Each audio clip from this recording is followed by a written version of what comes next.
Oh, wait, it's working now. Okay, finally.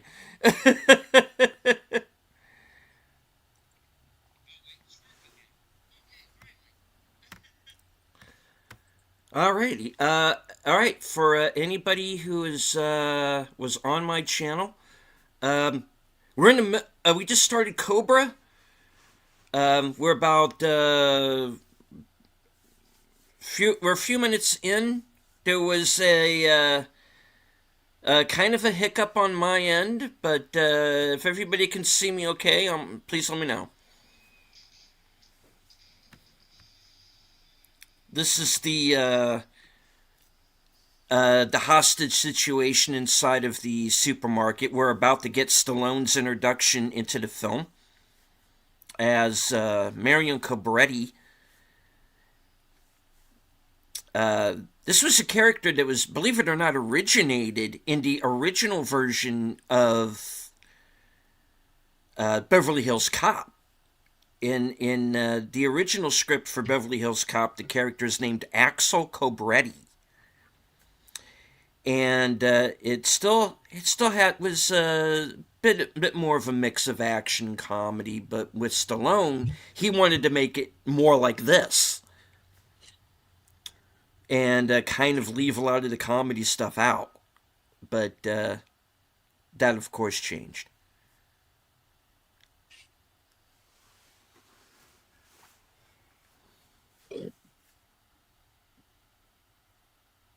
As an action star, Stallone always had his own little slice of humor put into each of his action films. Hmm. Is his own little signature of branded humor.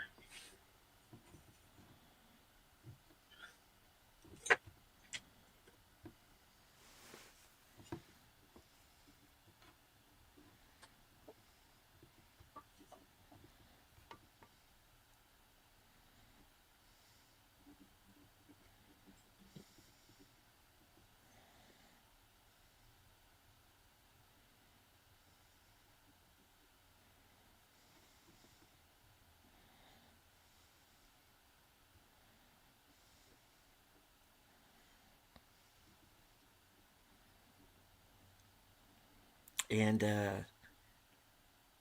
the actor playing the who's referred to simply in the credits as the supermarket killer, is an actor named Marco Rodriguez, and he may look familiar to you. This is a guy who's been in a ton of stuff, a lot of TV movies. He's going to be one of those guys that when he passes, you're going to find out he has, like, 400 credits or something like that.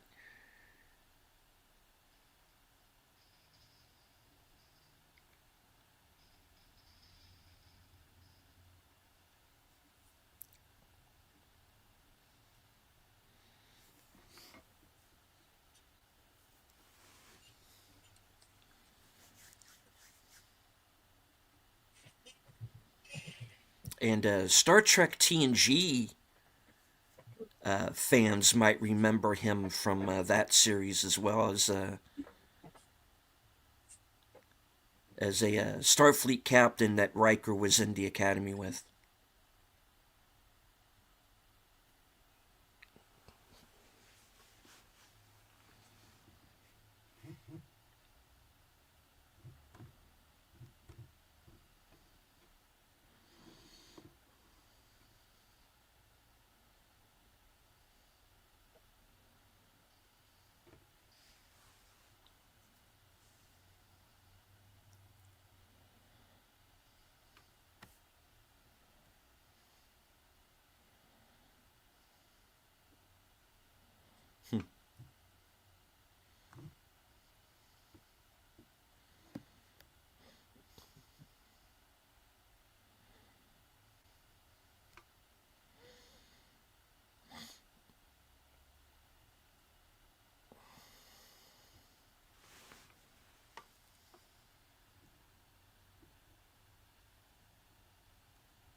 And even though Cobra does not know it yet, he's essentially just taken out the first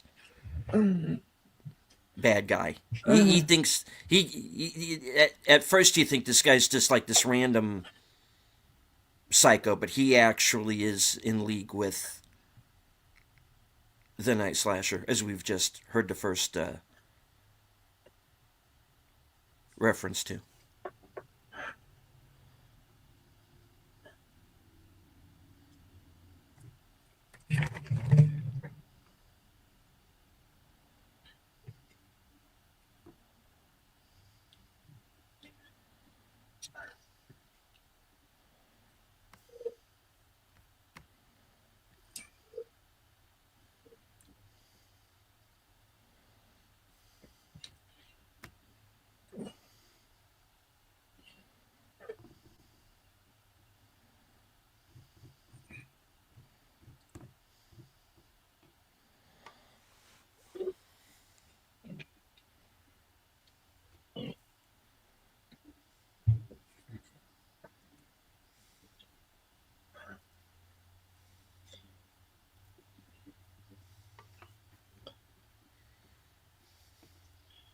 Moving, Pala.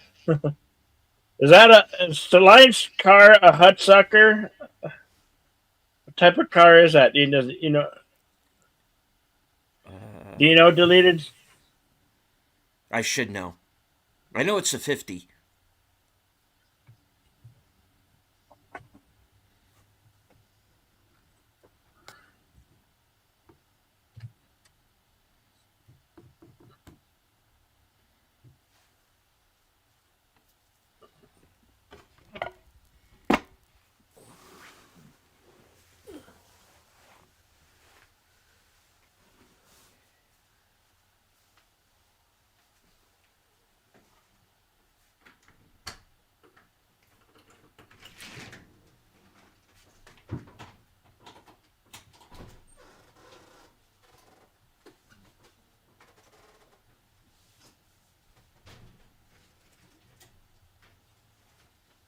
Boy, a lot of branding, free advertisement for Pepsi.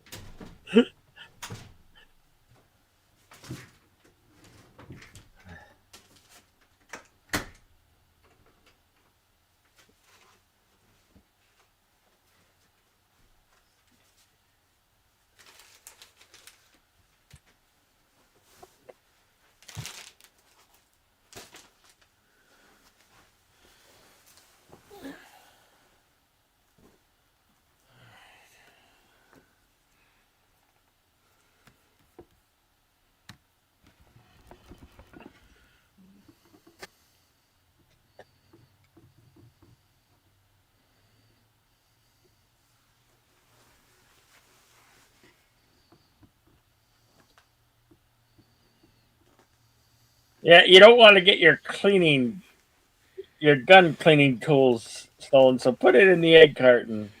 And there's a commercial for Toys R Us with a bunch of Jeffries in the commercial. Back when Toys R Us was a staple of modern day America. Yeah. And the fact that this movie, and of course, this movie is taking place around Christmas time. Yeah. Oh my God. On top of everything else that's going on in this movie.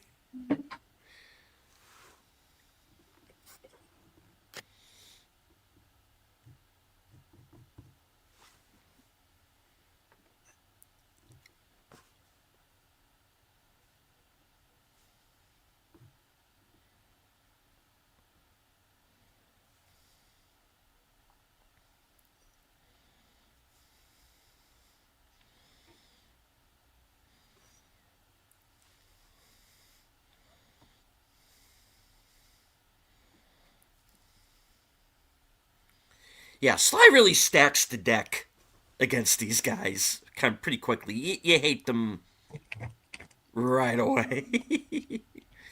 you want to you're rooting for him from the beginning. I'm not sure, but that might be his gun pistol.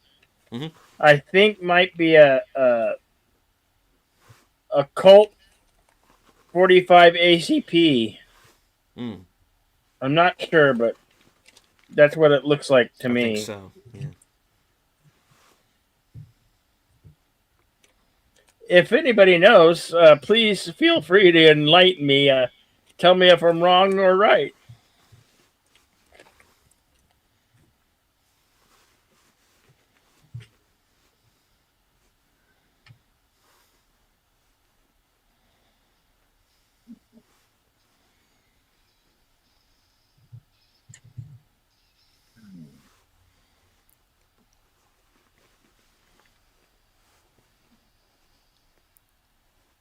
Or sorry.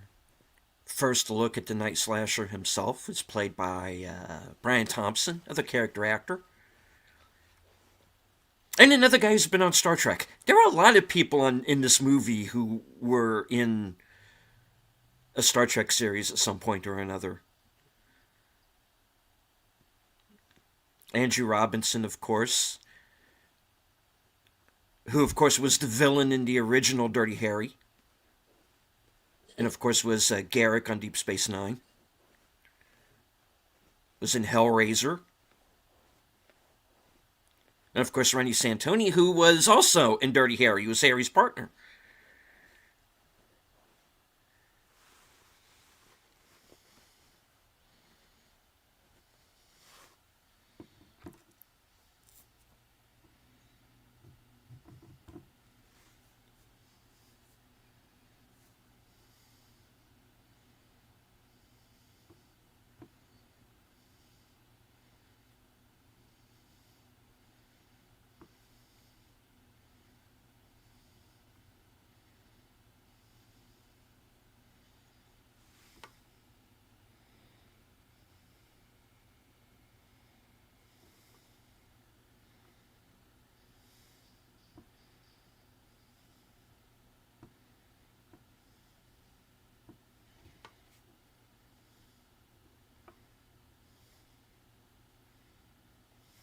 All right.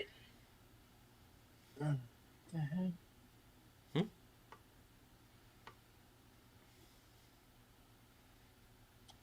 I was trying to use find out. Okay, the pistol that he uses is Mm-hmm. a Colt Gold Cup National 1911 pistol. Mm-hmm.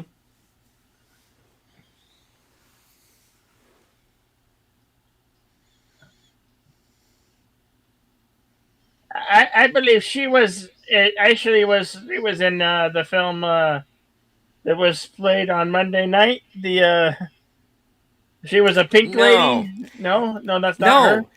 But here's the thing, though. I thought it was her when I Yeah. first saw this movie back in the day. Okay. Is no, the actress in Grease is Stockard Channing. Okay. This is Lee Garlington, and I used to mistake the two of them all of the time back in the They 80s. do look similar. They kind of do, yeah. And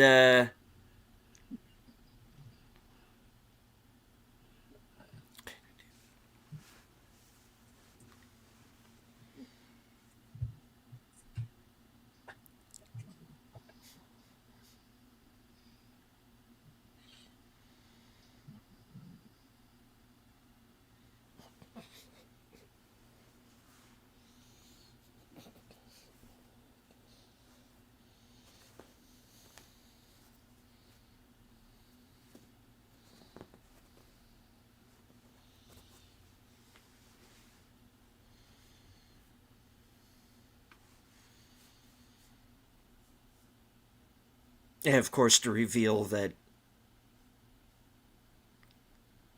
they have somebody inside the cops.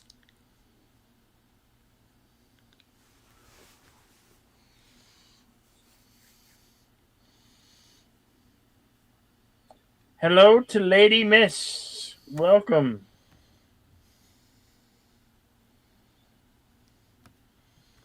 Yes, hello. Yes, hello. Yeah, hello, Lady Mist, and everyone who's over on my channel. Apologies once again for that hiccup in the first few minutes of the show. I appear to be up and running now, so if there are any like audio or video issues, please let me know, and I'll try to fix them on my end. We are about probably about 15, 20 minutes into the movie. 22. 22. Okay. Yeah. Okay.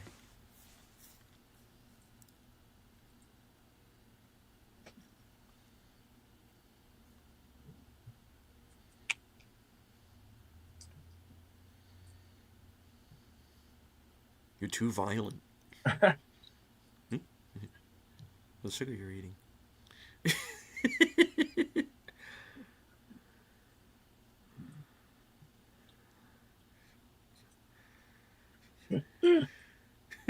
Fish has mercury in it.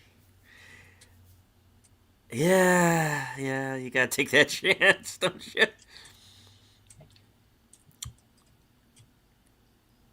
I, who work in a seafood restaurant, can neither confirm nor deny. Yeah, I know. You gotta be on the lookout for that shit, you know.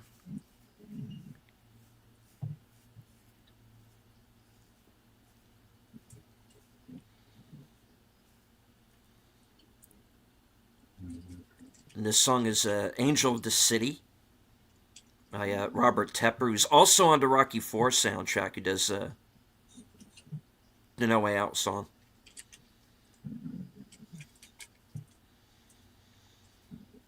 This is one of those '80s movies that had those kind of badass soundtracks to them as Hey, well. and the cameraman Sledgehammer. Sledgehammer, David Yeah. Rashi, yeah.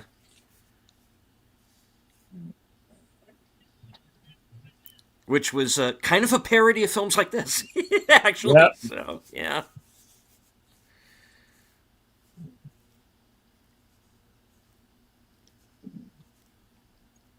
He still shows up in films from time to time. The last time I remember seeing him was United 93.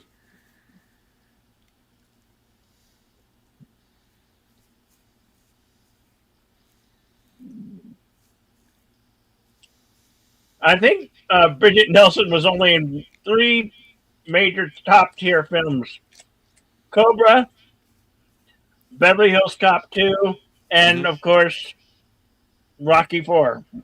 I don't remember her very She's much in in anything else. she's in Rocky 4. She was in Red Sonja. Oh yeah, Red Sonja. I forgot Red Uh, Sonja. she's actually in Creed 2, believe it or not. Um, What is it called? she's in Creed 2. The Creed? I don't. yeah. Remember the spin-off Rocky films? Oh, okay. In Creed 2, they bring back Ivan Drago. I vaguely remember that. Yeah, I mean, they I bring saw that, but I don't remember her being in it. she's in it. Believe it or not, yeah. Hmm. I don't. And she and Stallone do not like Share screen interact time. at all during the. They don't share any screen time, Yeah. but and they probably did shoot them on different days, I would think. But yeah, it's interesting where they go with her character and kind of where her character and Dolph Lundgren's where their relationship went after he lost to Rocky. She basically like completely fucking ditches him. It's like, ugh.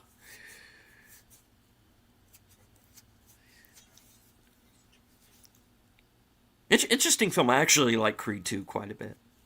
So, for any of you wanting to know where the screen room is, if you still want to Oh yeah. watch along, where there's the screening room, you can click on that link and Mm-hmm. come watch along with us. Should be pinned at the top of both chats.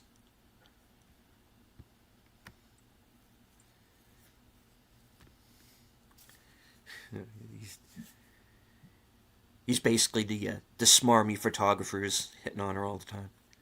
Yeah.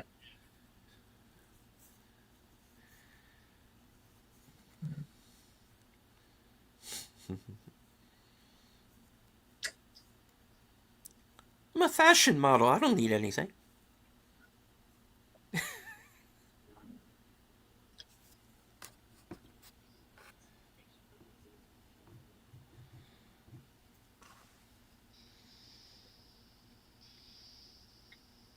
And that's it.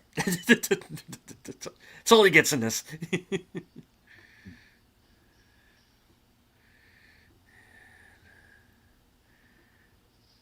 Yeah. He was only trying to bring a champagne bottle home to his wife or his mistress. Yeah. Yeah.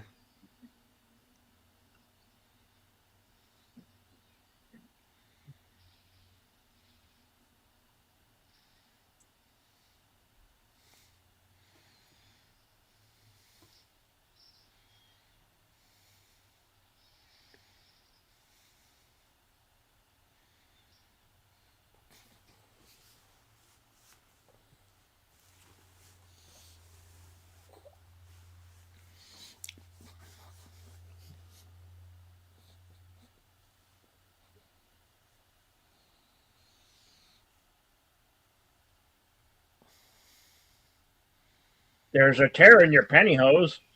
There is a tear in your pantyhose.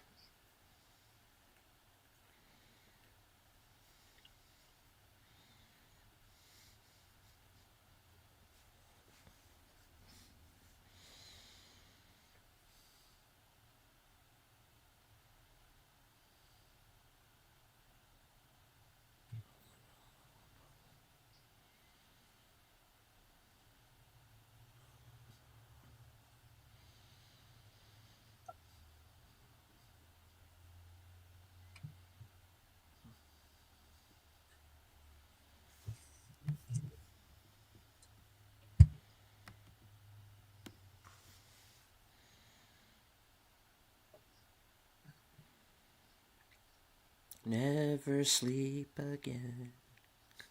Sorry.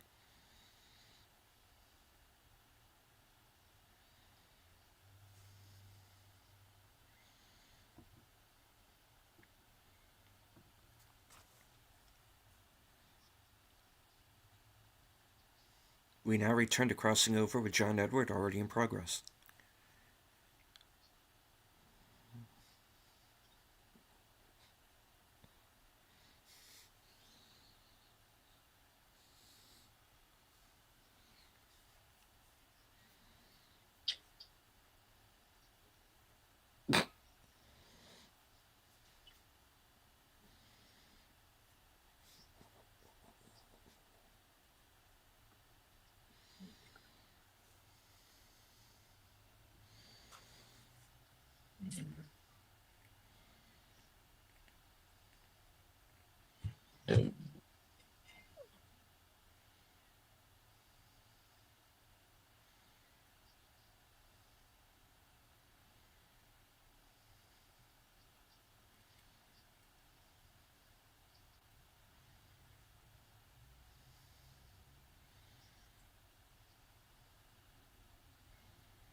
But he looked like that sledgehammer guy. Oh, wait.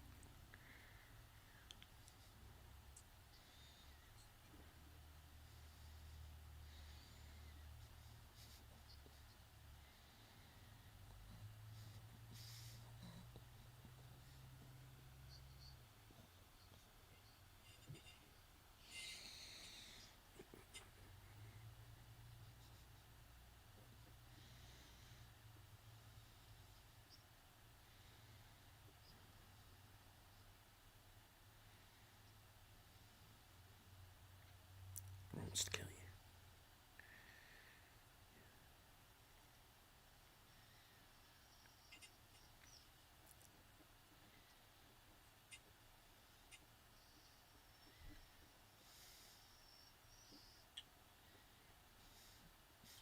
This guy definitely has a face for radio, man.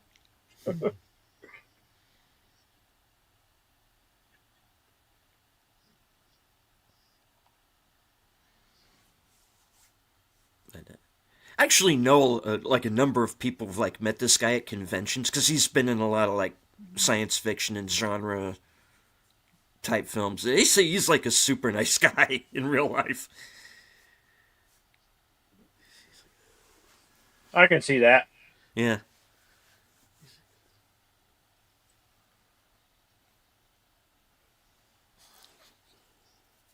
I was saying he had screen time with Arnold and the first Terminator. Yeah, yeah, he's in the first Terminator, yeah. Not in it for very long, but No, he's he was not. in it.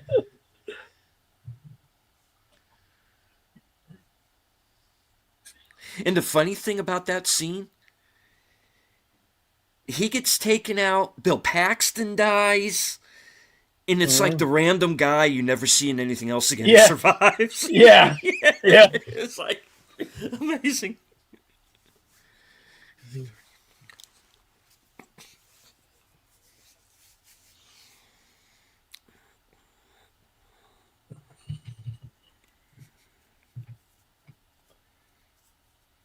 When she did Red Sonja, I could have sworn that was the third Conan film. I thought that Arnold was playing Conan Well, he was. again.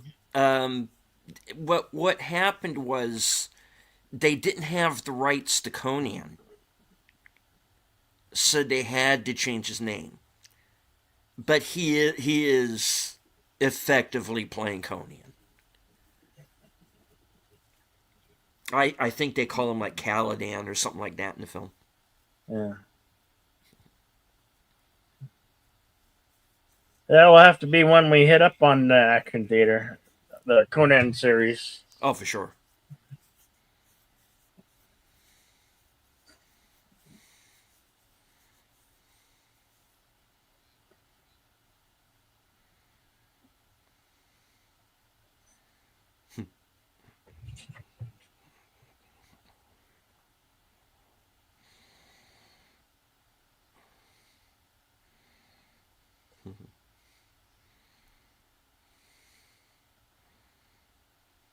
This guy.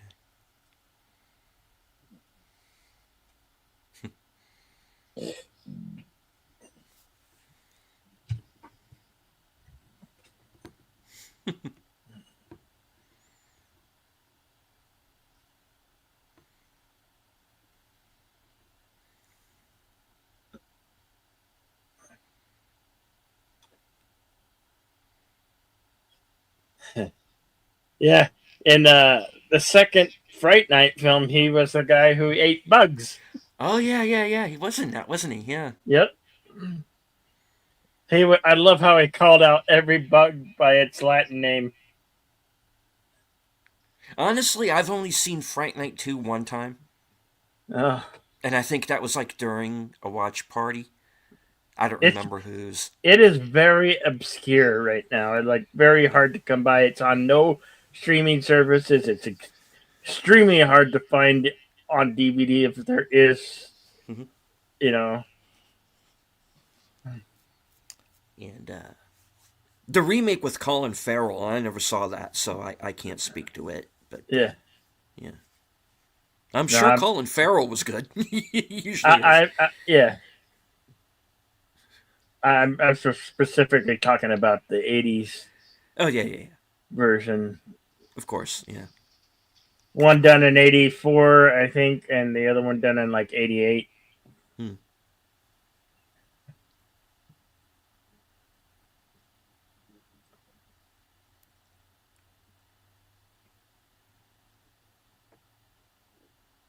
Run away till the midnight hour. Oh wait.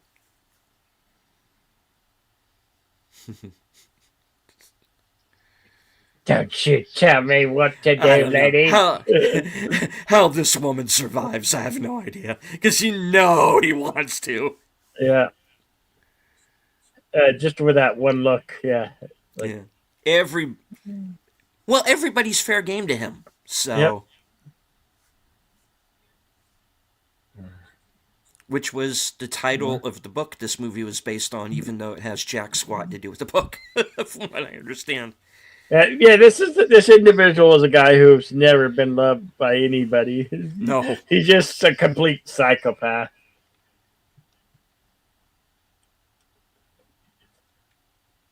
it wasn't any of this. Oh, he's misunderstood. Bullshit like you see in movies now. It's Yeah,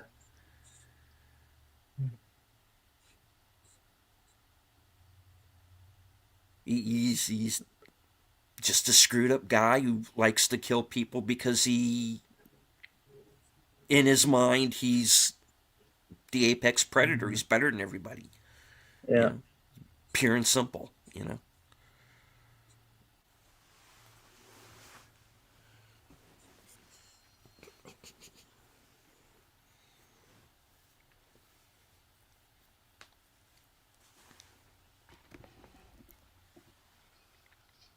That little film noir lighting there, I like it. Oh, here we go. Yeah.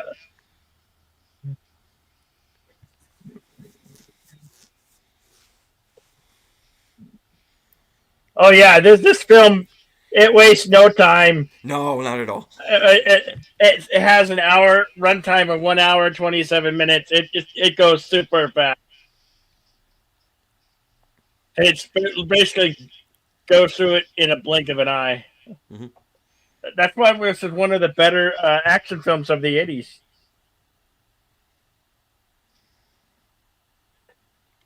You have a clear hero, you have a clear villain. They're set up well, and waste no time.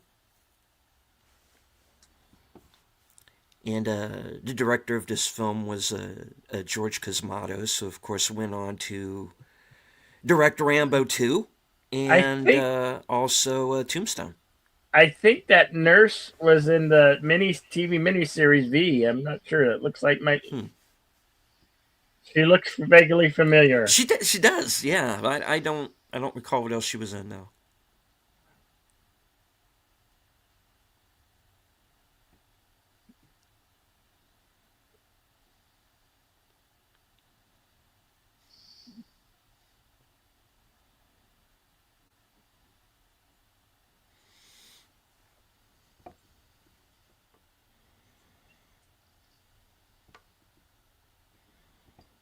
Oh, that's not good.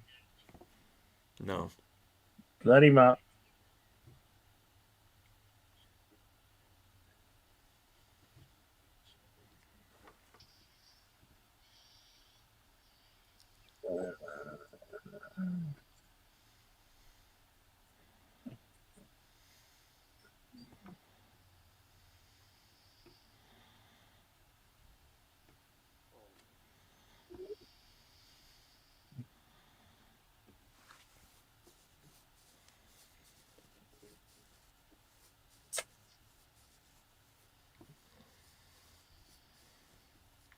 I think he is wearing rubber gloves, so he doesn't get any fingerprints left behind.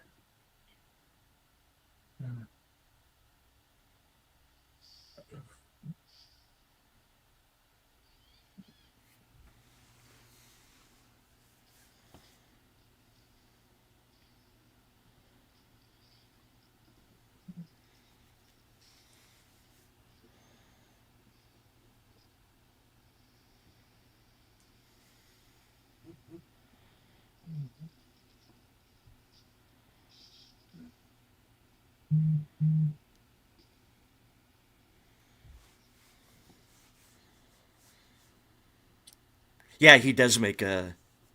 Brian Thompson does make a good villain. But occasionally he throws a heroic character in there. Like Miracle Mile and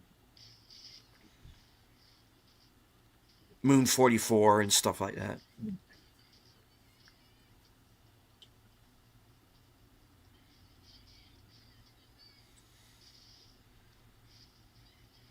I think when he was on Star Trek, he played a Klingon, didn't he? I think he did.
It's Babe Ruth. Oh, he played Babe Ruth once in The Sandlot. Yeah. He played Babe Ruth in The Sandlot. And it's that guy from Hellraiser. Yes, it is.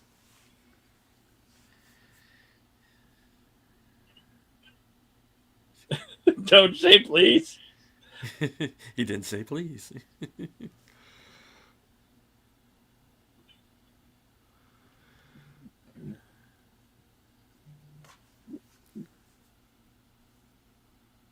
Yeah, but it's just a little one. That's that sly humor coming out. Yeah.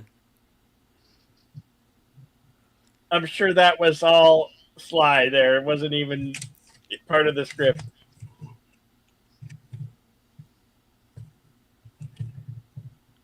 This Tulsa King prequel is weird.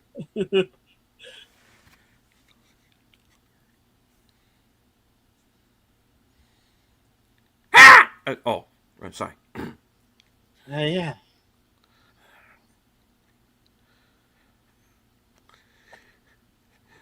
It's like, no, don't take her.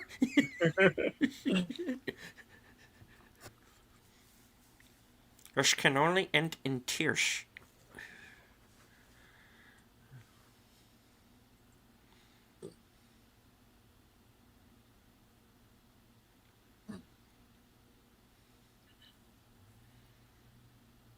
And where is your team exactly?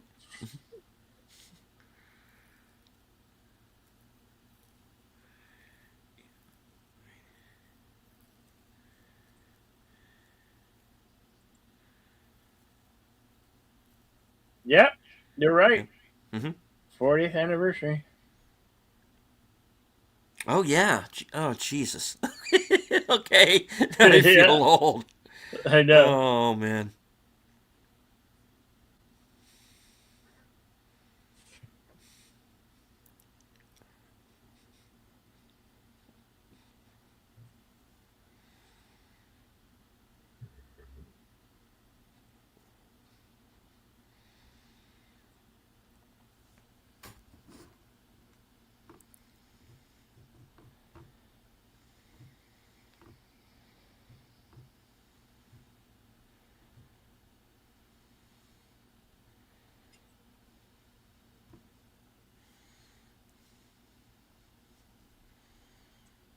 Mhm. Yeah, we brought up Beverly Hills Cop Yeah. earlier. Yeah.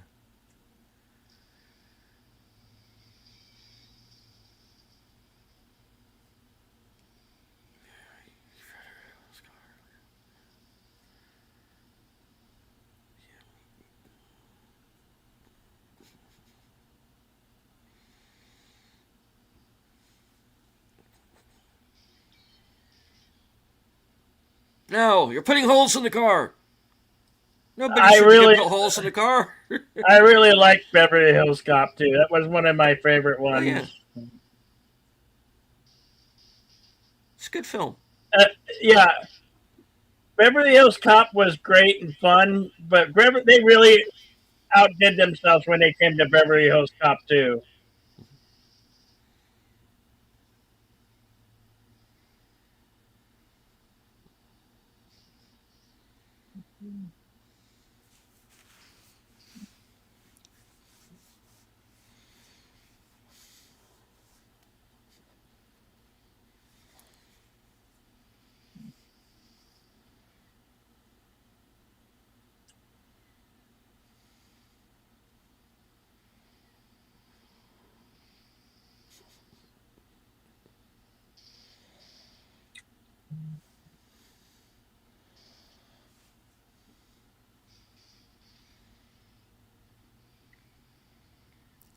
Here we go.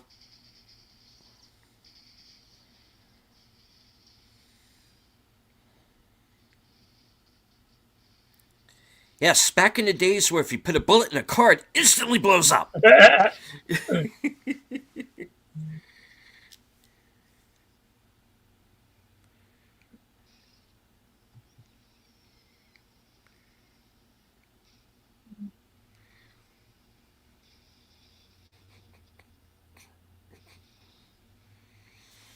Which they make fun of in Last Action Hero.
Damn it, Cobretti, you were in a car chase. How the hell did you hit a boat?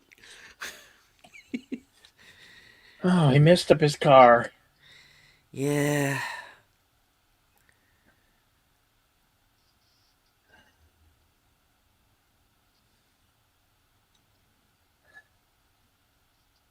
And the shaggin' wagon dies.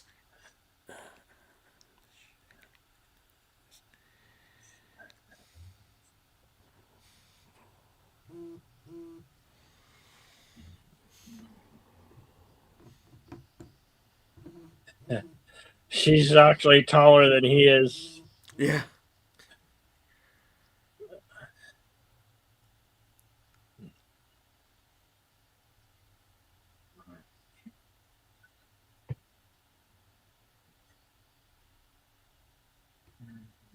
I think Stallone comes in at about 5'11", and she's like 6'2". Yeah, she's pretty tall. Yeah, As they explain in Beverly Hills Cop 2. yeah. How long does it take to shave them legs anyway? 6 feet, 6 feet tall women come on like trees in Beverly Hills.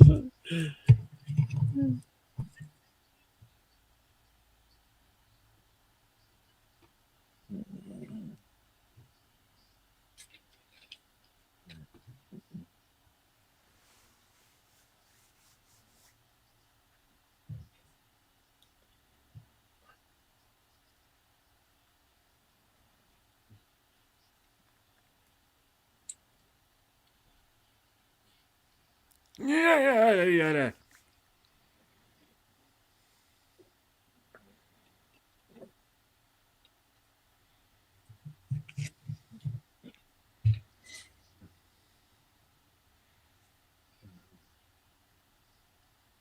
This alternate universe Dirty Harry movie is weird.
The fellow with the sniper rifle, who's kind of basically henchman number one, is John Hertzfeld, and he actually went on to become a director. He directed 2 Days in the Valley with James Spader, Don King Only in America, which I think he got Emmy nominated for, with Ving Rhames. It was an HBO film.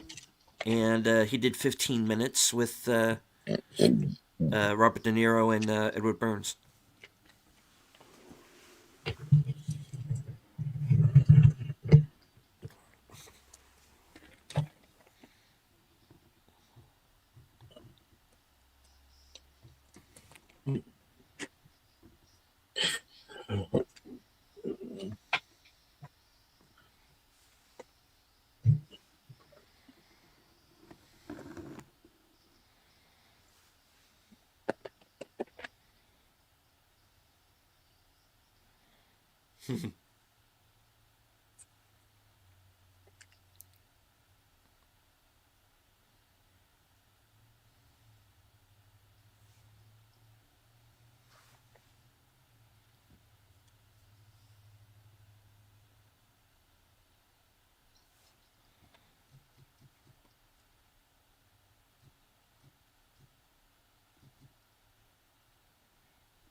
Oh, there's a giant iguana on the Coca-Cola machine.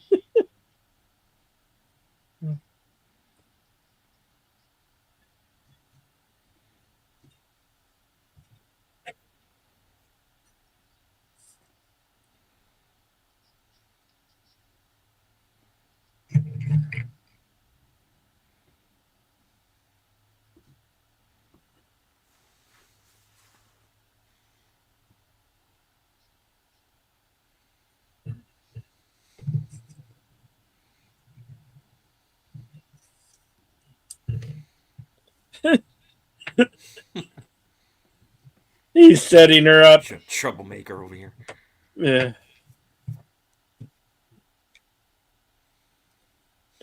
A Philly in L.A. That bobblehead's from Philly.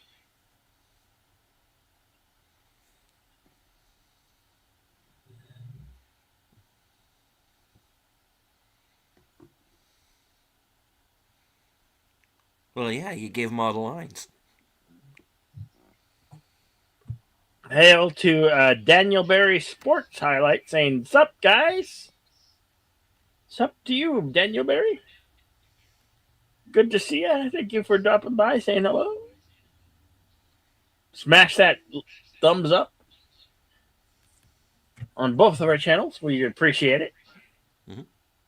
Subscribe if you're not already. It's completely free to you. I promise. Don't cost a thing.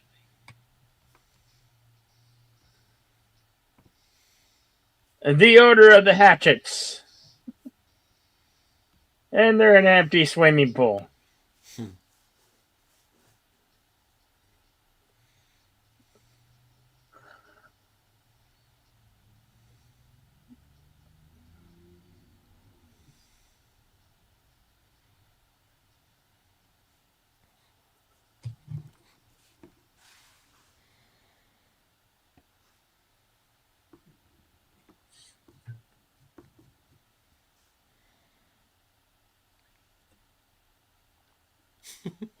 Look at Bridget. Look at I love them. Bridget trying to be American, smothering her fries in ketchup. She probably wishing she had mayonnaise. She's one of them weird people who like mayonnaise on their fries. I think France do that or somewhere. They like to Something drown like their that, yeah.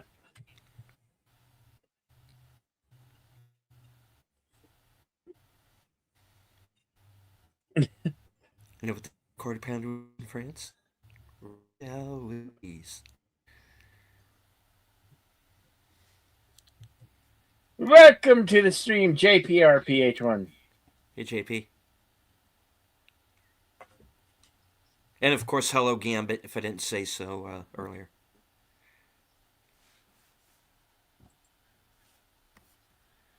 I'm kind of. I lost the chat there for a bit, so I'm kind of playing catch up right now.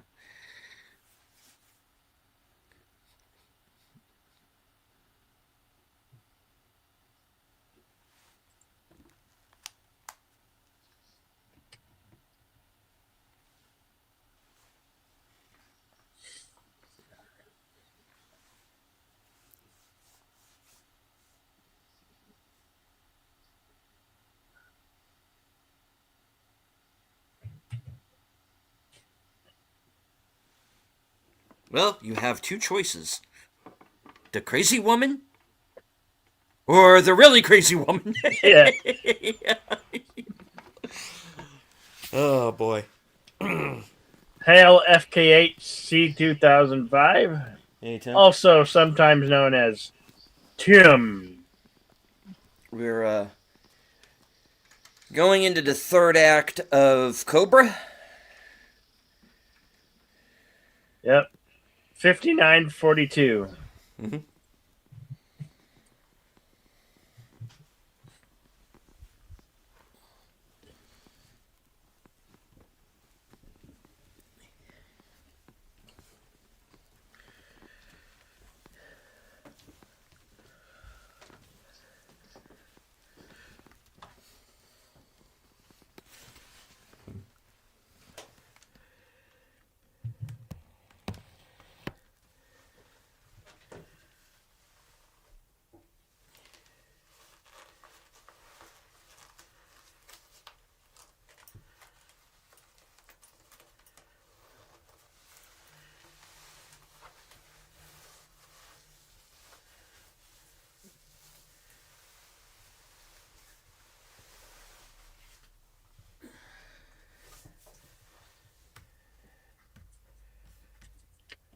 Yeah, you tradie. Trader.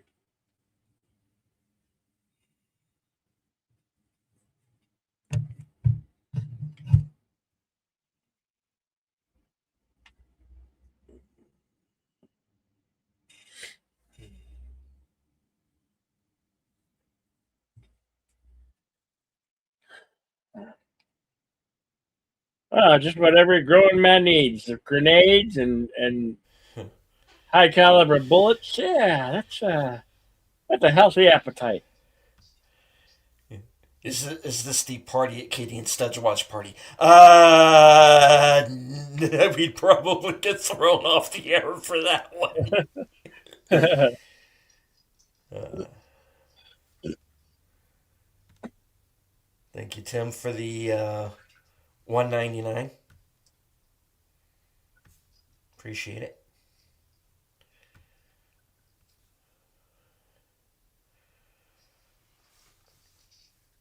And of course, the classic gearing up scene.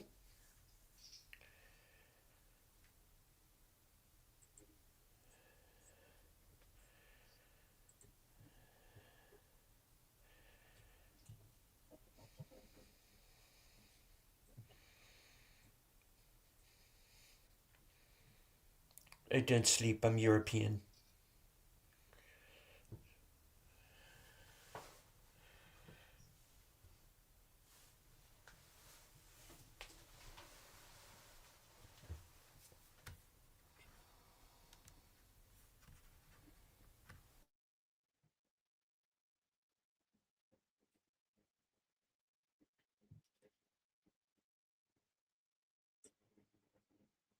Don't trust her. She's a huge lady.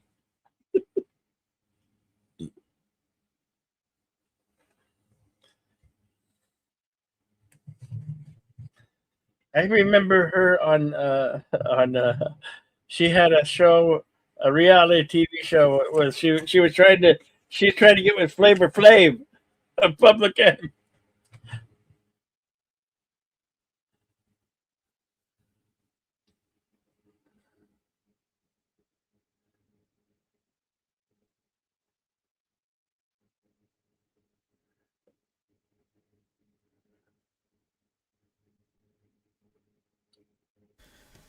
Yeah, that was weird.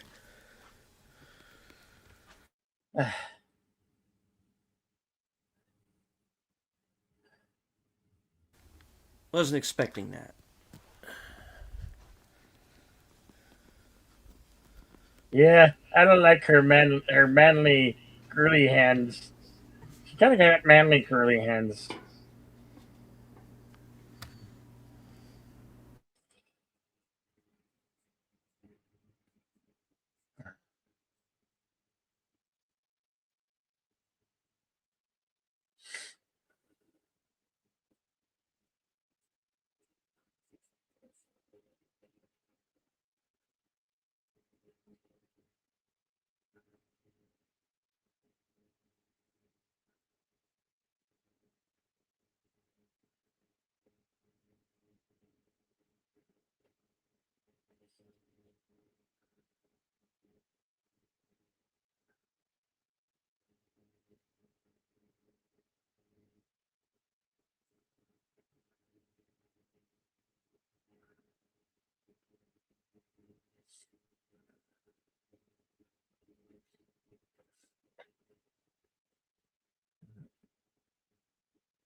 In the longer version, there are more scenes of the cult kind of going from house to house and randomly killing people.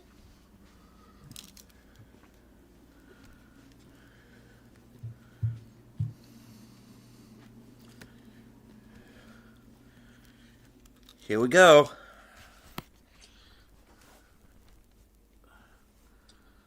The order of the double hatchets has arrived.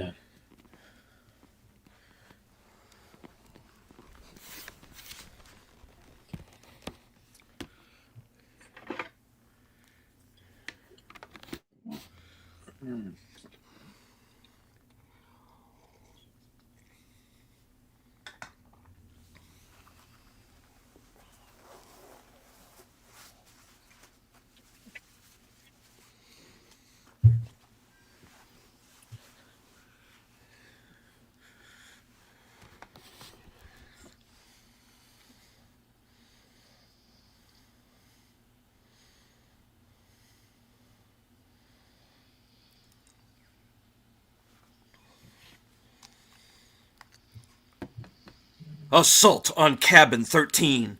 Oh, okay. Cabin 13.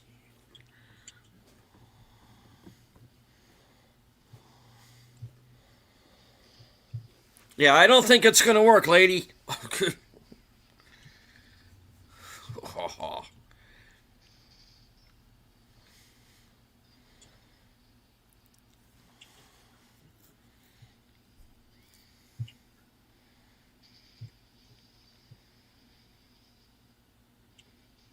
That's like the second guy who shoots through a skylight.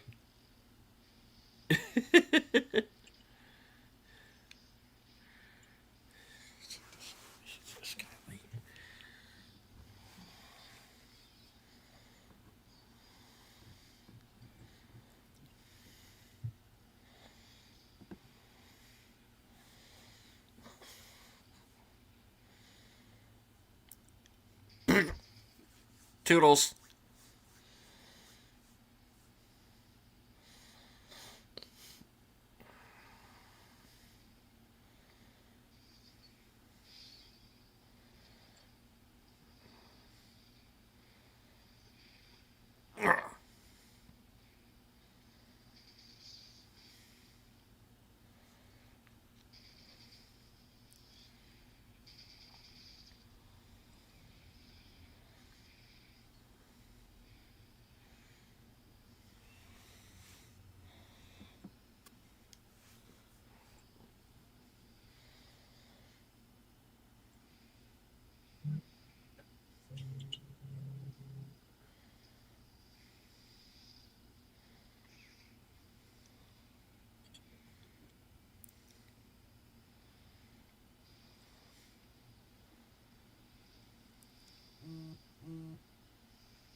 highway of death.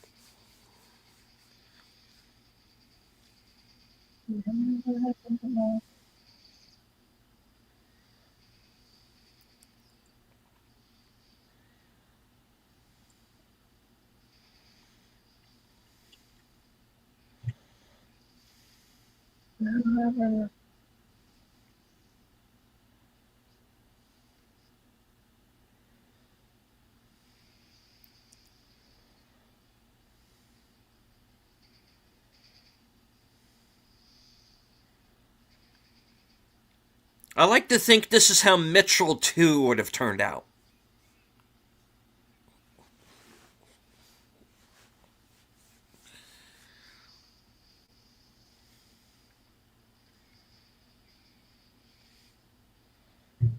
That didn't hurt.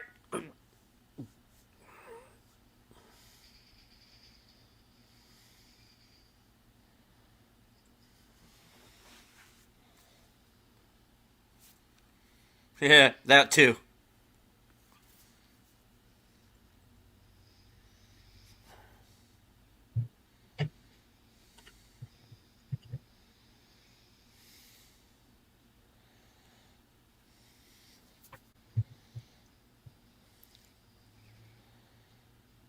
Napalm grenades enabled.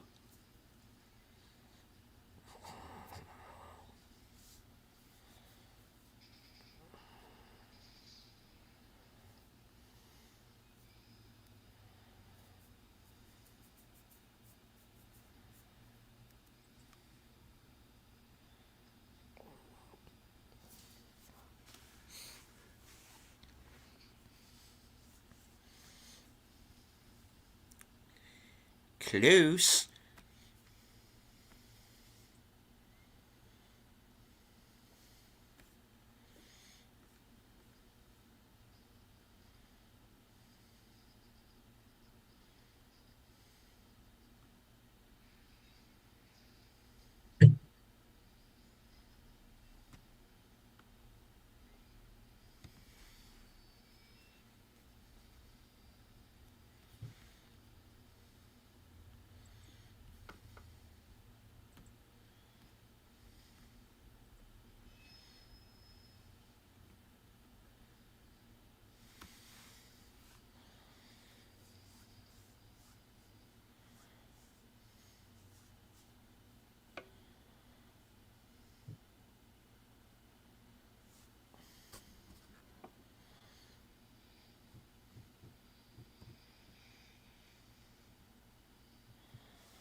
Grenade!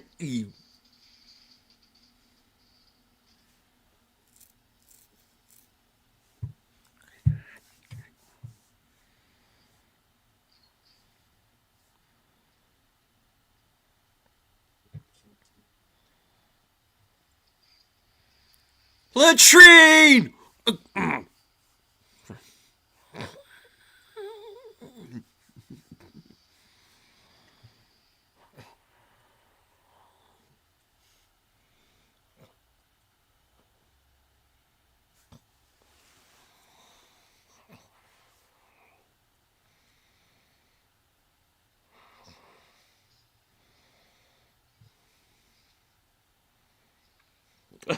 I agree, Tim.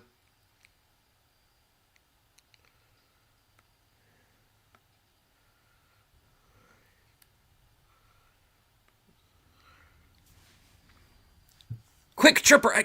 Damn it. I'd have tossed her ass down the stairs. Screw it, you know.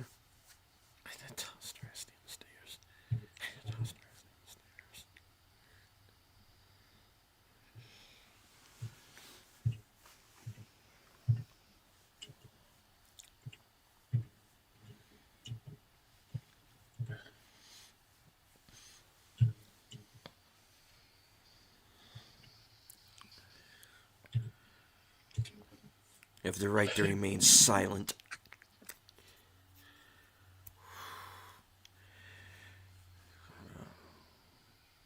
Chill out, Frosty.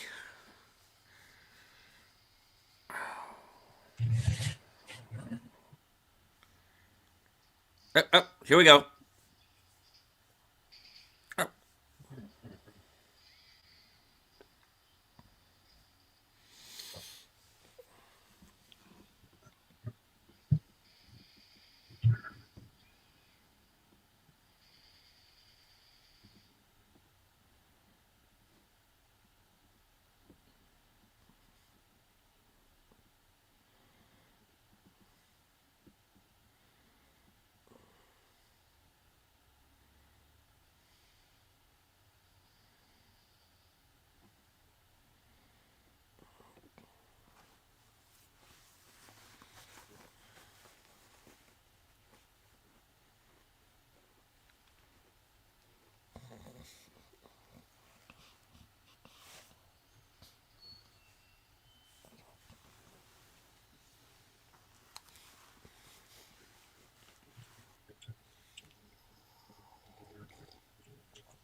go to hell with me.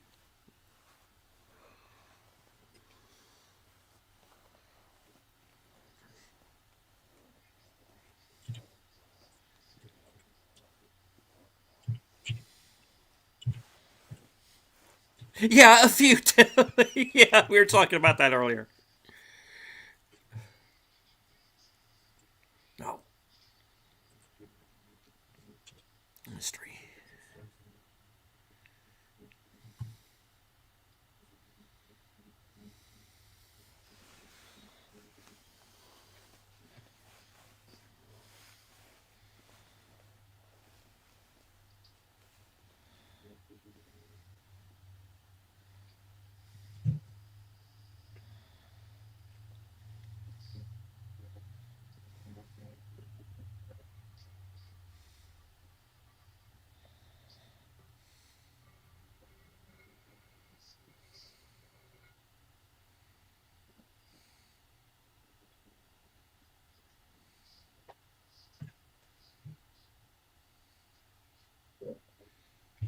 Not.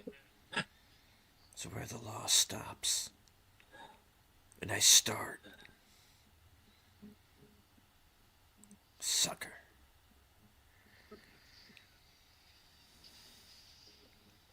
Look out for Oh, hey, thanks. that! You took that one out for me. Yeah, that was one crazy ass bitch. Yeah. Crazy Karen.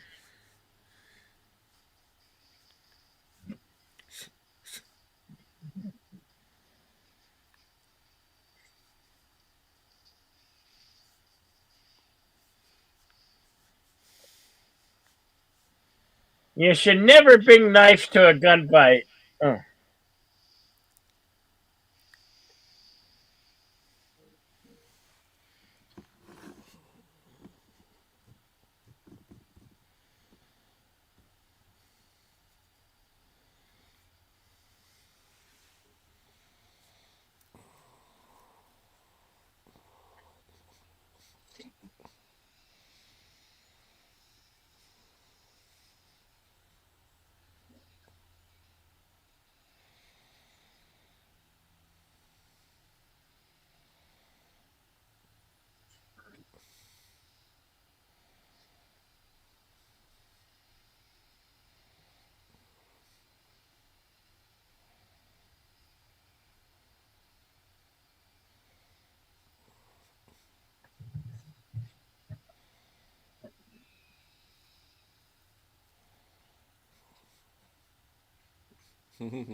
He's working on it, Gambit.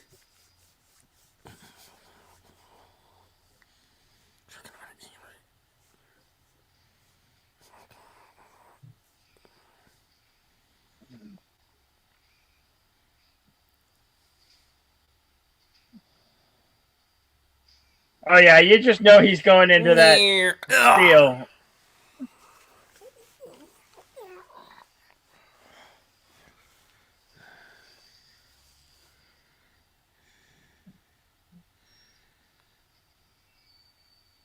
Ah, how's the world domination thing working out for you, pal?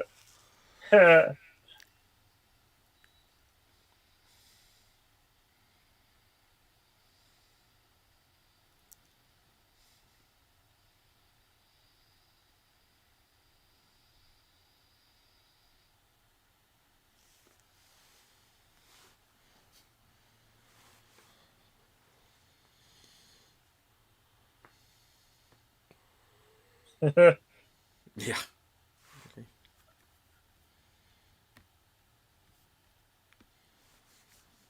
I don't want to start any rumors or anything, but I think you got them. Yeah. I don't want to, like, spread any falsehoods or anything, but yeah.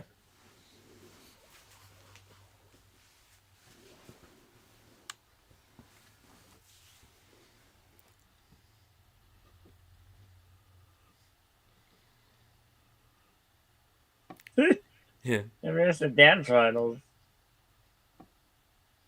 This is the part of Cinema Sins where they go, "Yay, Tony's alive!"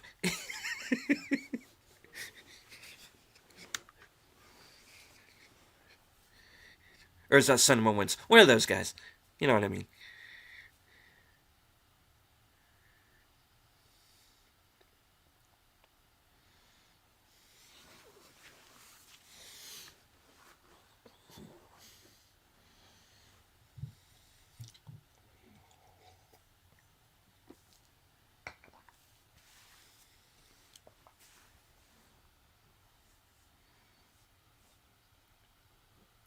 What'd you fucking ask me about it for then?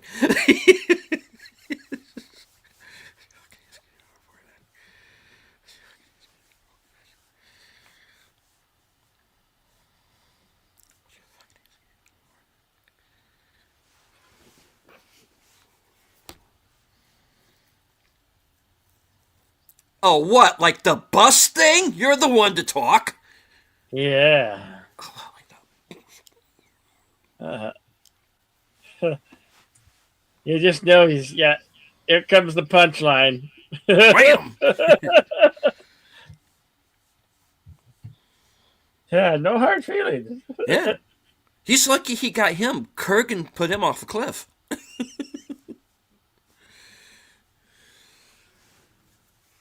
By the way, that's called a callback, folks.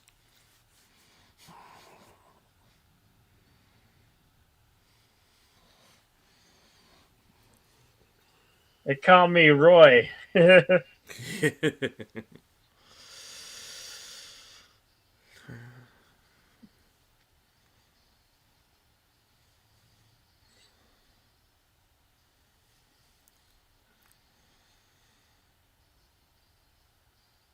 of course, the closing credits song, which is Voice of America's Sons, John Cafferty and the Beaver Brown Band, who, of course, did the music for Eddie and the Cruisers. And that is Cobra, Yeah. the theatrical edit.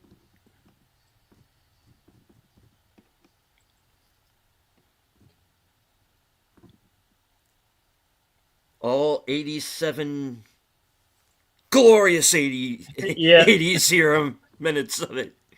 Okay. Let me get back over to the Consult the scrolls? Yes. As soon as I can get the scrolls to boot up. Okay. So yeah, we were saying in next week we'll be doing Apocalypto from 2005, 2006. Mm-hmm.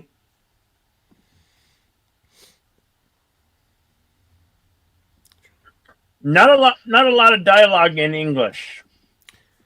All big and None, in no, fact. yeah, Yeah. none. It's all subtitled though, but Yeah. the action is stellar. I mean, Yes, it is. There's not really a whole lot of dialogue, period, in that film. yeah, It's yeah, quite a bit of action. but there's a lot of drama and action in it, and Oh, for that's what I sure. love about it. I All love the right. point of view in that film. For sure. All right. Cobra was released May 23rd, 1986. Estimated budget of 25 million, going on to gross 49 million worldwide. And believe it or not, got nominated for 6 Razzies. That's because they don't like Stallone. Never have.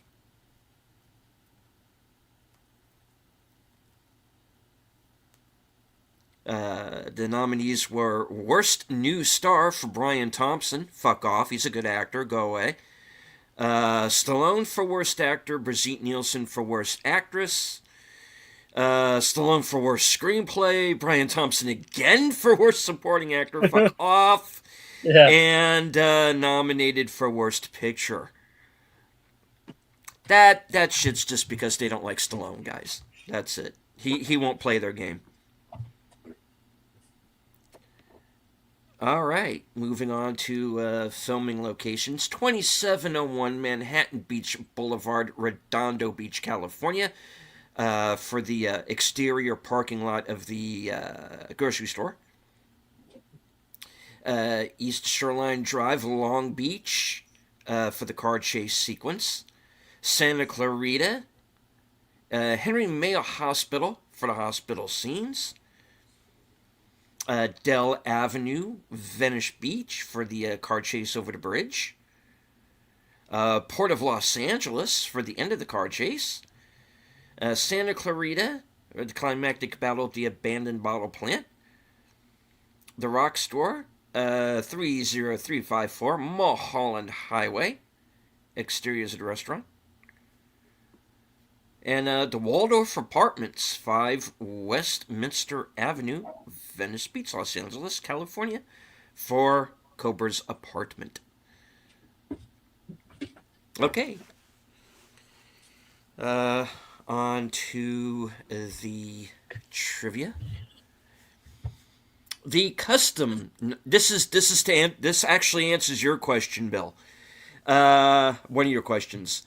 The custom 1950 Mercury, driven by Cobretti okay. into film, was actually owned by Sylvester Stallone. The studio produced stunt doubles of the car for use in some of the action sequences, such as the jump from the second floor of the parking garage. Hmm. The movie was based on a novel, Fair Game, by Paula Gosling. In 1995, William Baldwin, fucker, because he blocked me on Twitter, the bastard. Yeah. William Baldwin and Cindy Crawford made Fair Game, which was based on the same novel. Just like Cobra, Fair Game was re-edited by Warner Brothers in post-production, but in Fair Game's case, it was due to the test audiences disliking the original cut. Stallone was signed to play the titular lead in Beverly Hills Cop. He decided to rewrite the script almost completely, removing nearly all of the comedic aspects and turning it into an action-packed blockbuster extravaganza that he felt was better suited to him. The studio read his revised script and rejected it. The proposed action scenes would have increased the movie's total budget far beyond what they planned. Stallone later channeled his ideas into an original script. When Stallone left Beverly Hills Cop, Eddie Murphy was brought in to play the lead role. Bridget Nielsen would play the villainess in Beverly Hills Cop 2.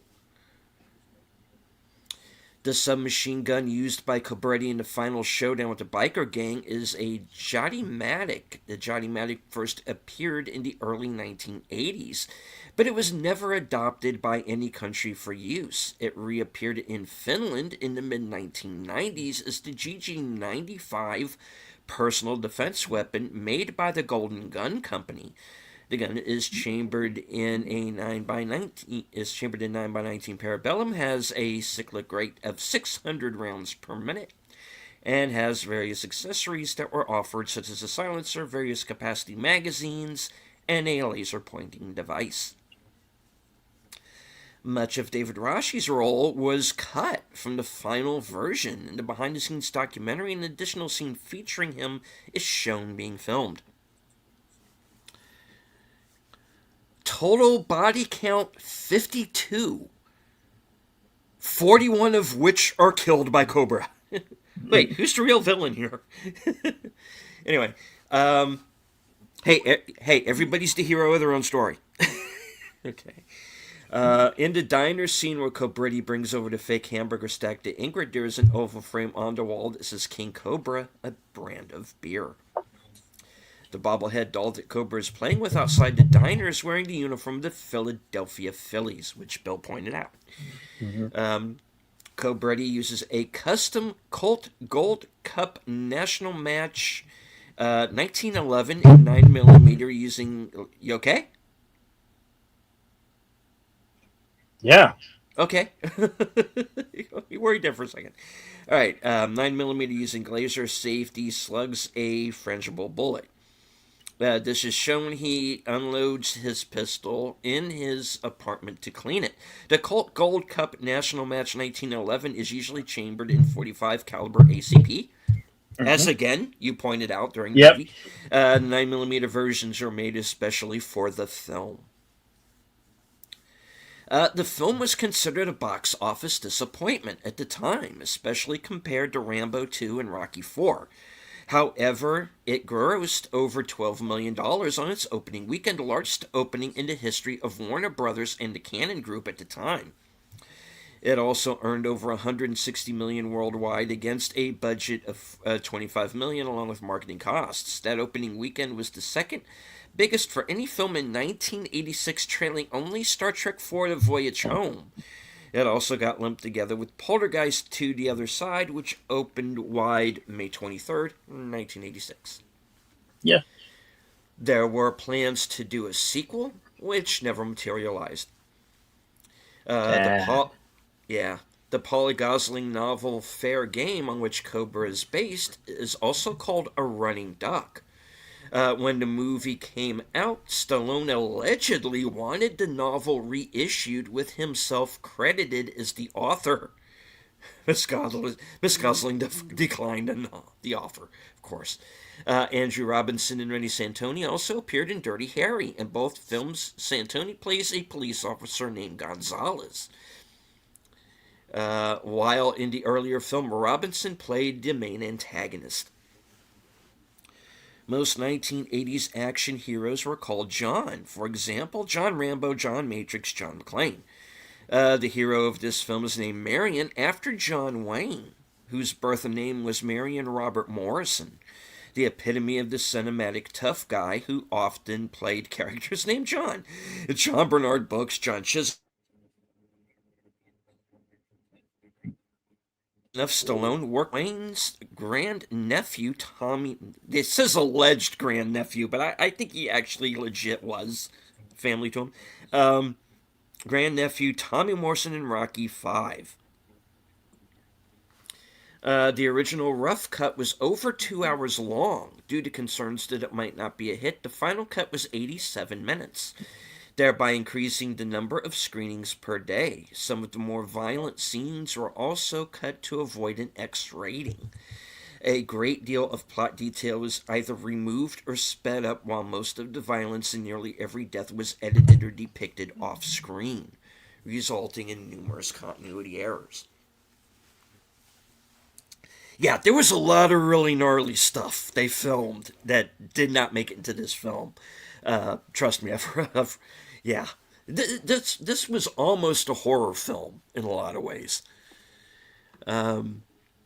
A very rare work print of the movie was circulated among fans, although most copies are of poor quality. It has 30 to 40 minutes of footage not available in any other version, and has all of the quote-unquote X-rated material removed from the final release. The knife used by the Night Slasher character was made for the film by knife designer Herman Schneider. Stallone had asked Schneider to create a knife that audiences would never forget. The knife was so sharp that Brian Thompson would often cut himself by accident. Many of these moments were caught on. One of these moments was caught on film, which he tested the blade in his hand while saying, "She's mine." Some of the cuts made to avoid an X rating. The first murder victim having her hand severed. An extended autopsy scene, including lingering shots of naked and mutilated bodies. A longer death for Ingrid's photographer Dan, including a shot of him slipping in his own blood while trying to escape. More homicides of the townspeople during the climax, including a person getting struck in the face with an axe.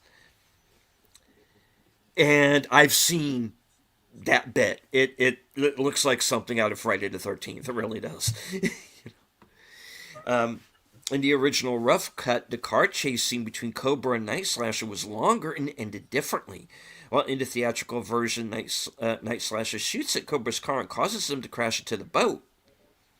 The original version, Night Slasher and his driver crash into the boat first. Cobra fails to stop his car and crashes into them. The shot of Night Slasher's car and him sighing in relief was repurposed from an earlier part of the chase, and the shot of Cobra seeing the boat before he crashes into it was actually taken from Night Slasher's car crash. However, if you watch the theatrical version of the scene closely, you can still see Night Slasher's car crashed right when Cobra's car crashes into the boat. Which I've never noticed. I'll have to go back and look. After Top Gun became a massive box office hit, Stallone, Warner Brothers, and the Cannon Group were afraid that Cobra wouldn't be successful, so they cut it down heavily in order to have more theatrical showings per day. A similar thing happened with Another 48 Hours, which was heavily re-edited to compete with Total Recall, but as with Cobra, it created many plot holes. Originally, the motorcycle chase scene in the end was to be filmed in Seattle during a night on a ferry between the islands.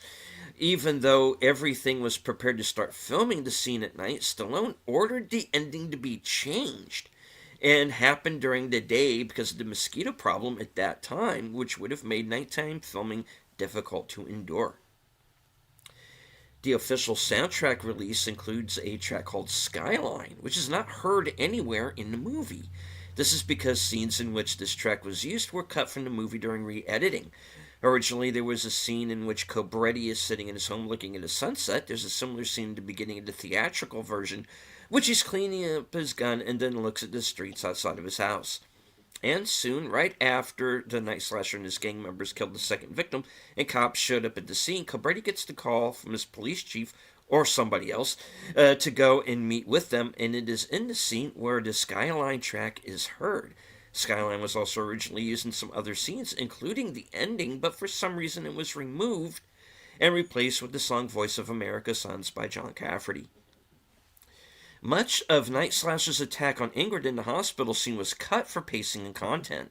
The deaths of the janitor and the nurse were originally shown on screen, and Night Slasher was also meant to kill the police officer guarding Ingrid. Two later scenes, Cobretti and Gonzalez taking Ingrid out of the hospital, and Cobretti talking with Monty, originally included mentions of the officer's death, but these were cut to avoid continuity errors, but as a result, the editing in both scenes is choppy. The first cut of the movie featured a different, less dialogue-heavy version of the Night Slasher and Cobretti's final confrontation. Cobretti originally appeared after Night Slasher screams, "We are the future," and reprises his "You're the disease and I'm the cure" line from the opening supermarket scene.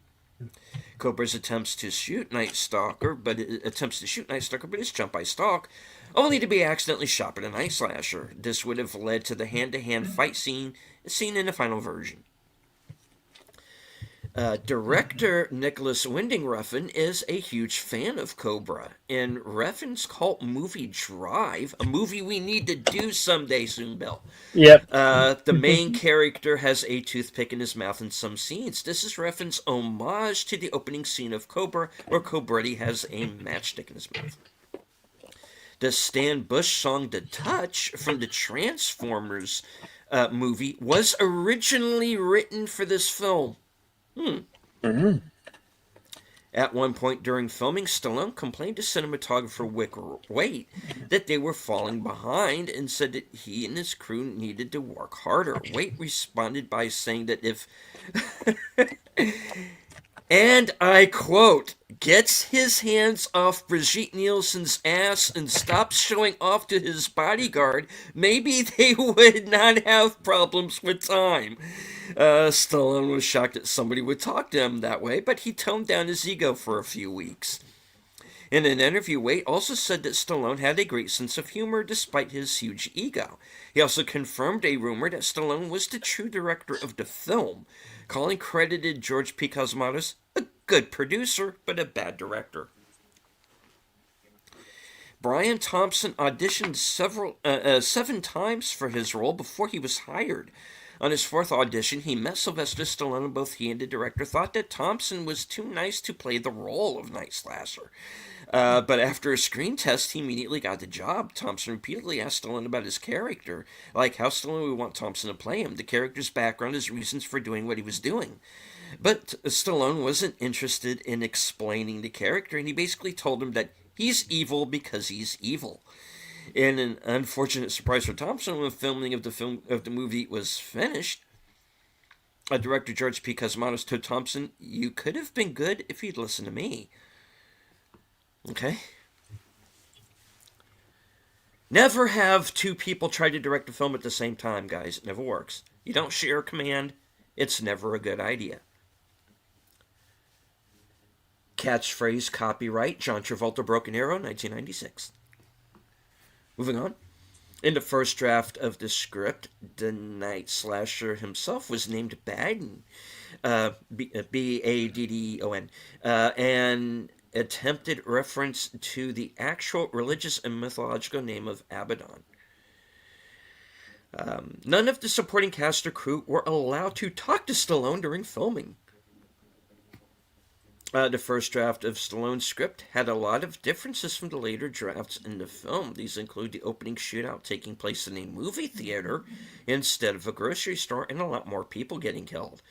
COBRA mentioning how some psychopath he was trying to catch killed his girlfriend. An additional big action sequence taking place during night on a boat where Cobra and Ingrid are hiding when they get attacked by Night Slasher's cult members, and Cobra and Gonzalez manage to kill them all.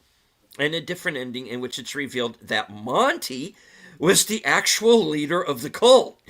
In that script, they were called the New Order. When he tries to kill Ingrid, he gets shot and killed by Cobra. So he was going to be the villain again. Damn. Okay.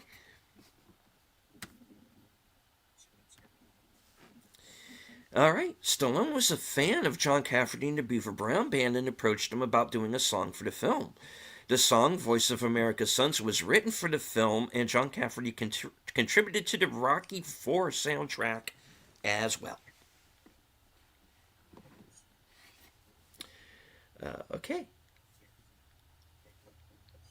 Santiago Segura has claimed that this movie was the inspiration for his well-known character, Jose Luis Torrente, the main star of Torrente, the Dumb Arm of the Law, and sequels in which he conceived as a parody of 80s action movies. In fact, the title is a spoof of Stallone's movie. Since then, in Spain, Cobra was titled as Cobra, the Strong Arm of the Law. And anybody who does not know who Santiago Segura is, he was in Blade 2, and he's also in Hellboy. He's in a lot of Del Toro's films. The guy who gets killed at the end of Blade 2, that's him. You didn't think I forgot about you, did you? Thunk. No more vampire. Yeah. This movie is filled with over-the-top 80s product placement. 1, Pepsi machine and Coors display can in the first shootout. 2, giant Pepsi sign beside Stallone's apartment, which was very oddly not used to kill the villain. Amazing. Yeah, Remember in the days when Pepsi signs didn't kill the villain? Hey, yeah. okay. Um, There's also three. Coca Cola, and Yeah. they also have Coors in there. Coors. Yep. Toys R Us commercial, which Cobra watches on television. Pepsi sign lit up at night outside Cobra's apartment, background for the fight scene. Coors California sign in the store window. 6. Coca Cola machine outside the store with a character drinking a can of Coke. 7. Bar scene with Miller High Life sign in the background.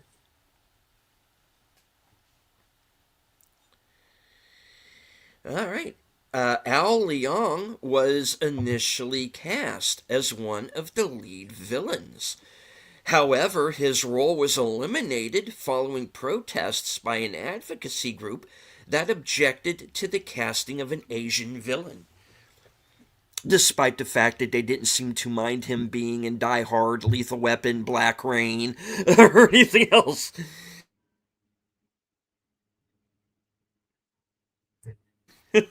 They were upset about this movie. Hmm. The one Asian guy in your that got cast in the whole movie, and the Asian advocacy group didn't want him in the film. Come on, Yeah. guys. In an interview, Stallone described the character of Marion Cobretti as Bruce Springsteen with a badge. Stallone said he got the idea for the LAPD zombie squad a real life zombie squad in Belgium, comprised of cops who go out at night and handle crazed criminals on their own terms. Kind of like the idea of that. That could be a movie all by itself. Hey, Yep. no, that sounds like that could be a good movie. Hey, all right. In 2017, Stallone used his Instagram page to post a picture of Cobretti standing next to the 1950 Mercury with the caption, "Comeback or throwback?" Thousands of fans used this as the opportunity to lobby Stallone for a sequel or a director's cut Blu-ray of the film. And of course, the movie has since come out on 4K. Bridget Nielsen wore a wig for her role as Ingrid. However, her trademark short blonde hair does make an appearance during Ingrid's modeling shoot, ironically representing a wig her character is wearing to look futuristic. The Canon logo does not appear anywhere during the film's opening or closing credits or on any publicity materials. The film even ends like a traditional Canon film, with the film's title frozen in the middle of the screen after the credits have stopped rolling, but does not have the usual Canon logo underneath it. Golan and Globus receive only an on-screen production credit for this movie, reportedly because it was a primarily Warner Brothers production that gave them a producer credit in return for voiding a prior agreement the Canon Group had with Stallone. The opening credits font is identical to the one that had been used for the Rambo logo the previous year and would forevermore be associated with that series.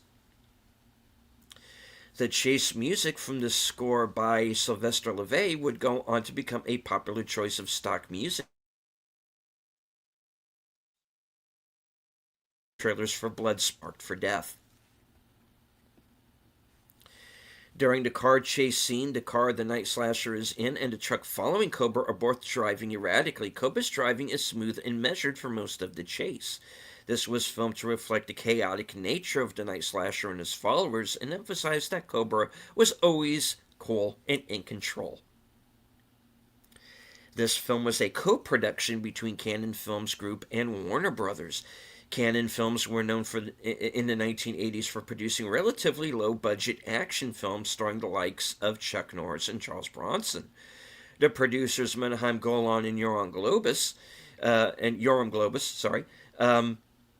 had managed to talk Stallone into doing a two-picture deal, the other film being 1987's Over the Top. But they lacked the finances to hire a star as expensive as Stallone, and so entered into an agreement with Warner Brothers to co-fund and distribute the movies. So, in effect, Cannon Films would produce the films in a package sold to Warner Brothers. Both films were only moderately successful, though, and didn't make the huge profits that were expected. Cannon Films had ultimately overreached themselves by moving out of the small budget films that made their name by ambitiously trying to make far more lavish productions, not just with Stallone, but also with films like Superman 4: The Quest for Peace and Masters of the Universe, both in 1987, that they seriously struggled to fund production of, even though they were part of a financed distribution package with Warner Brothers. By the late 1980s, Cannon Films had backed out of a big-budget A-list production due to financial difficulties caused by the string of high-profile films that flopped or underperformed.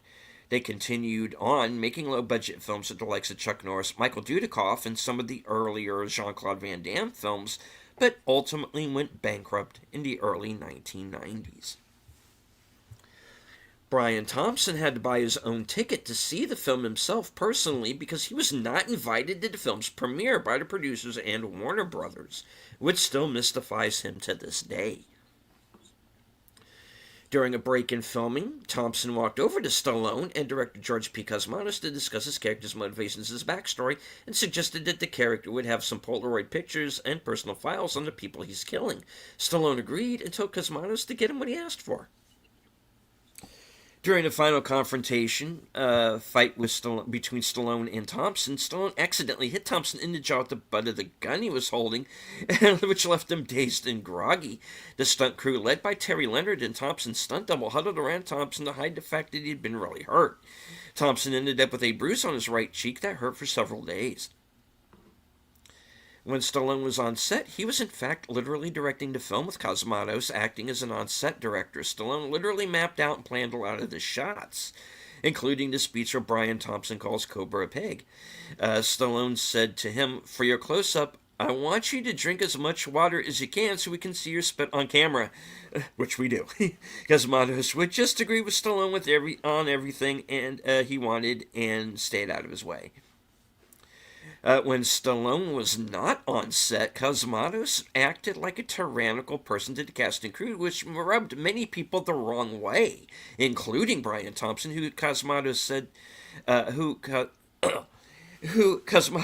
to him, "If you listened to me, you would have had a better performance," which he didn't take too kindly. Thompson referred to him as a pale chain smoker. Alright, Thompson actually got injured during the final chase scene as his character is chasing Ingrid through the manhole leading to the sewers. Prior to the shooting of the scene, Thompson questioned both Cosmatos and the special effects person about the Bondo squib hits that had real charges that were supposed to go off when Stallone shoots at him in the scene. Thompson asked to hold the shot and asked, "What would happen if these charges go off?" In which the effects person told him, "It's not going to happen, you have the leather jacket." Thompson says, "What about the bottom of my chin?" However, Thompson states that Cosmatos wanted to do it in one take, and Thompson disputes that it could have been done in several takes, one involving him, then his stunt double. Cosmatos refused to listen to Thompson, and what Thompson had feared actually happened and left him with a bloody chin and neck. Thompson wishes he'd punched the guy in charge of the effects to this day. Going forward, he has personally imposed a rule in which he asks every special effects person working on his films if an effect could go wrong the way he's thinking, and if the effects person doesn't nod or say anything, he won't do it.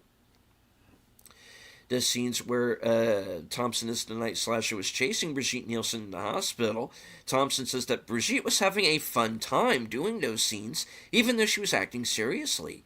He also complimented her as being athletic. To get the glint reflection of the Night Stalker's specialized killing knife, the production had to build a 3-foot knife so they could actually get the reflection effect they wanted. Brian Thompson was quite surprised by it and said the knife was actually made of plastic and some reflective material to get that shot. Thompson and Stallone had not spoken to each other in over 20 years after the film was made until they recently met at a horse riding academy where Thompson's daughter was actually giving Stallone's daughter riding lessons. Marco Rodriguez, who would be cast as the supermarket killer, actually read for the Night Stalker, the part Brian Thompson would eventually play in the film.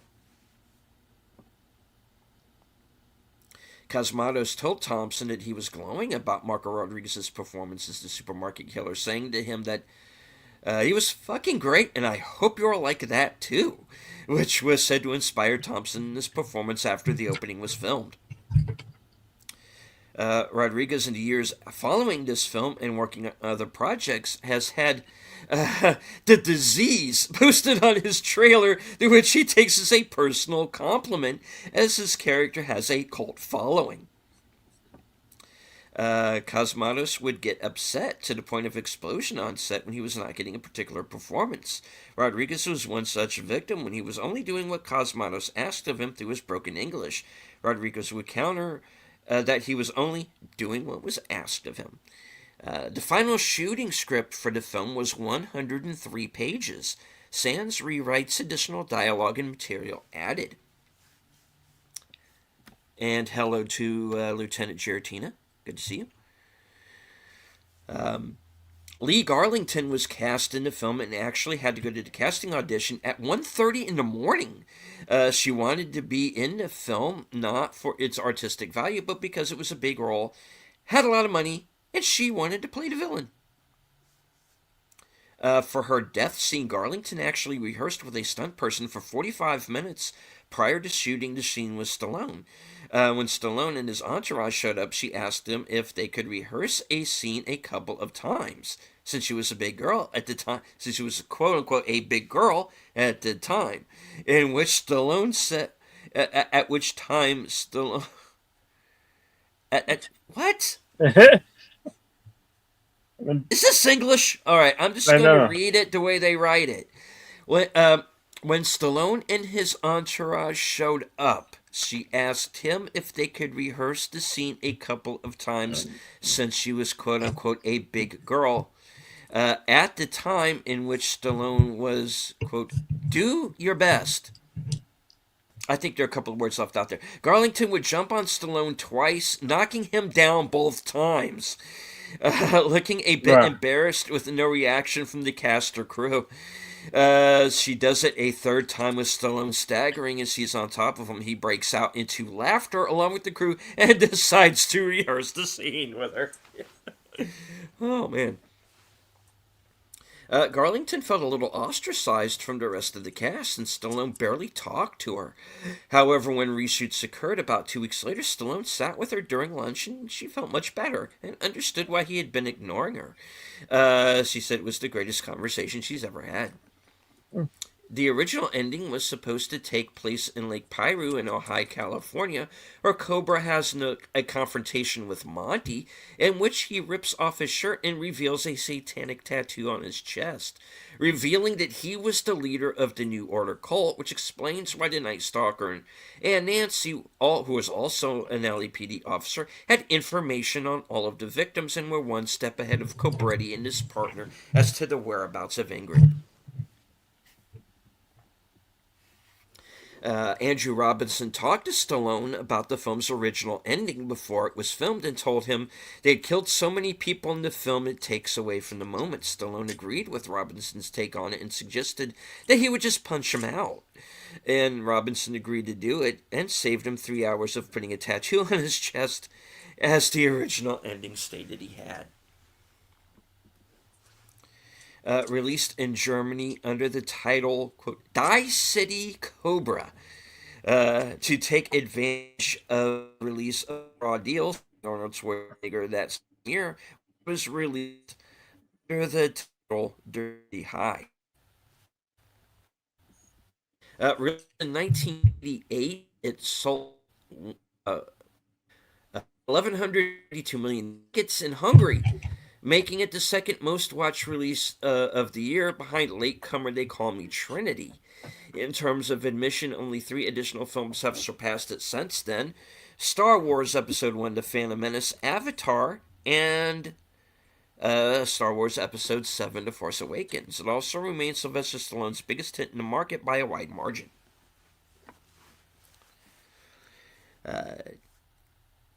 David Rashi eventually went on to play Sledgehammer, as we said during the show, and Lee Garlington guest starred in an episode.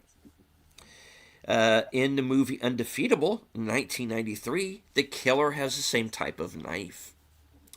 Most of the film's murder victims and most of its villains are essentially nameless. Neither Cobra nor anyone else working on establishing the identities of the killed cultists in the New World. Despite the fact that some actors and crew members hated working with the director, stuntman Corey Eubanks praised Cosmatos for directing action sequences and car chases, comparing him to John Woo. The Night Slasher character is loosely based on serial killer Richard Ramirez.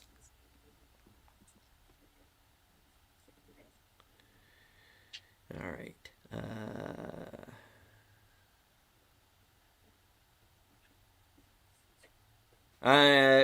There's a lot more. I'm just going to read through a few more of them and then call it. Stallone has called Marion Cobretti his third favorite character he's played following Rocky and Rambo.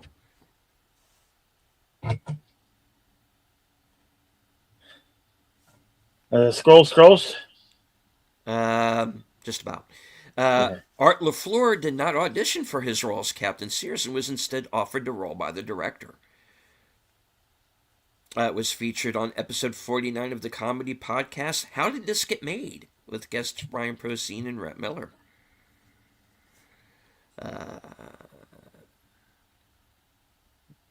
All right. During the opening scene, when the supermarket killer shoots a shopping cart full of groceries, the narrow plunger that makes the cart jump off of the floor and into the air can be seen projecting from the bottom.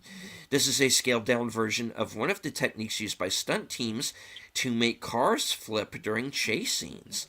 An explosive charge is used to drive a steel post in the engine compartment or trunk downwards into the street, causing the vehicle to roll over, flipping suddenly from side to side. The shopping cart was prepped with the same setup, but an explosive charge was used to drive a piece of a narrow steel rod downward, causing the entire basket with its cargo, which concealed the setup from view, upward and over to the side.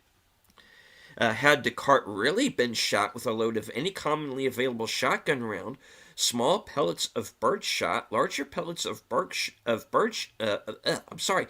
buckshot, or a single rifled slug, the cart would simply have rolled away from the impact slightly, but the effect made the scene far more dramatic.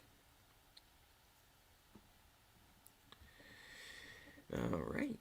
While the three video game adaptations of the film have very similar gameplay and levels, only the Amstrad version has the actual complete ending, with Ingrid and Cobretti leaving the Steelworks after the confrontation with the slasher. The C64 Spectrum versions just loop back to the first level after the Steelworks section has been completed.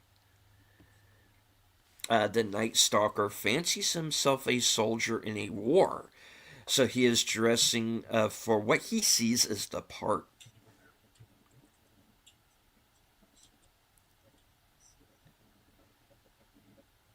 Okay. There's a lot more, but I'm going to go ahead and end it there because we'd probably be here for another hour. Yeah. All right. So that's the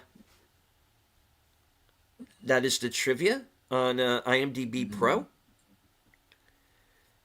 Please feel free to check out the page they have on Cobra, and then head over and check out my page because I have a page there as well.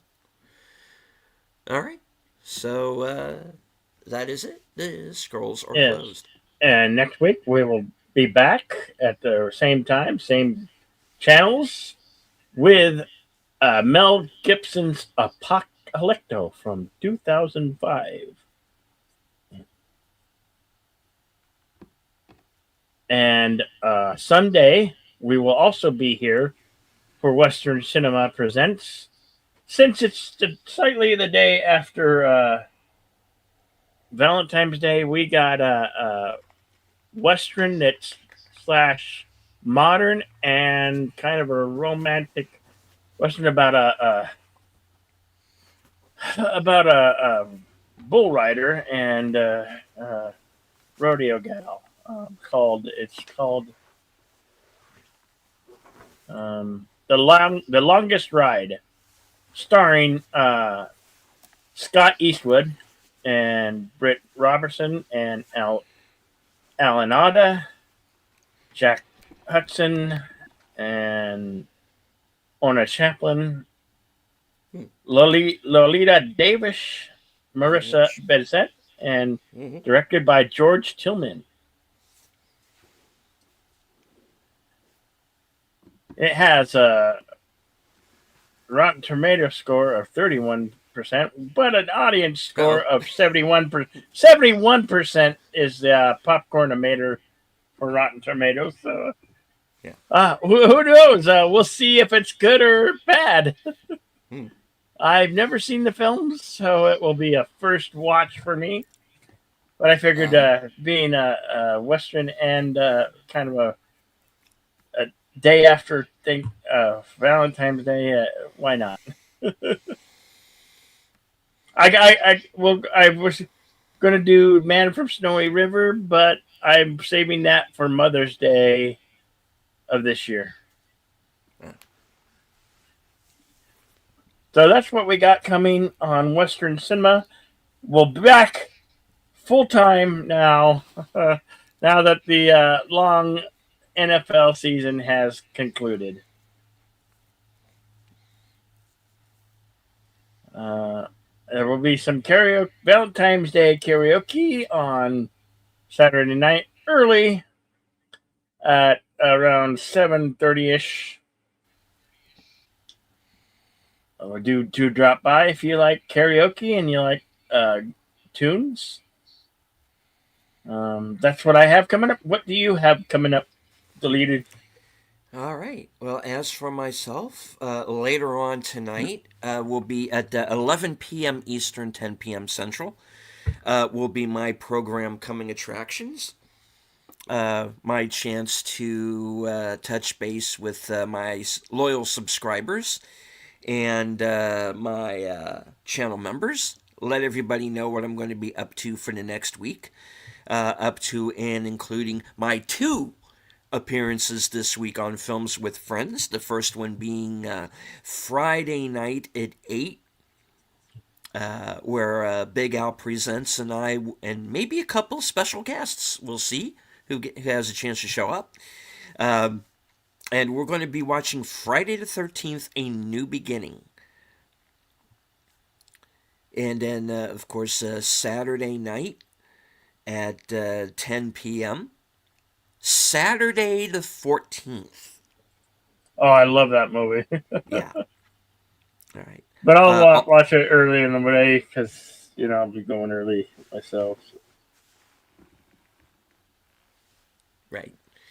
And then, of course, right after my appearance there is over, if Bill and the gang are still on over for karaoke, I'll join you for the rest of the show. And also on Saturday at 6 p.m.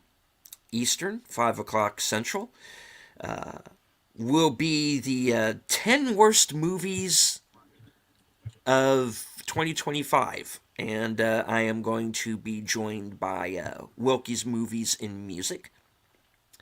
And Sunday, also at that same time, uh, he'll be joining me for the 10 best of the year.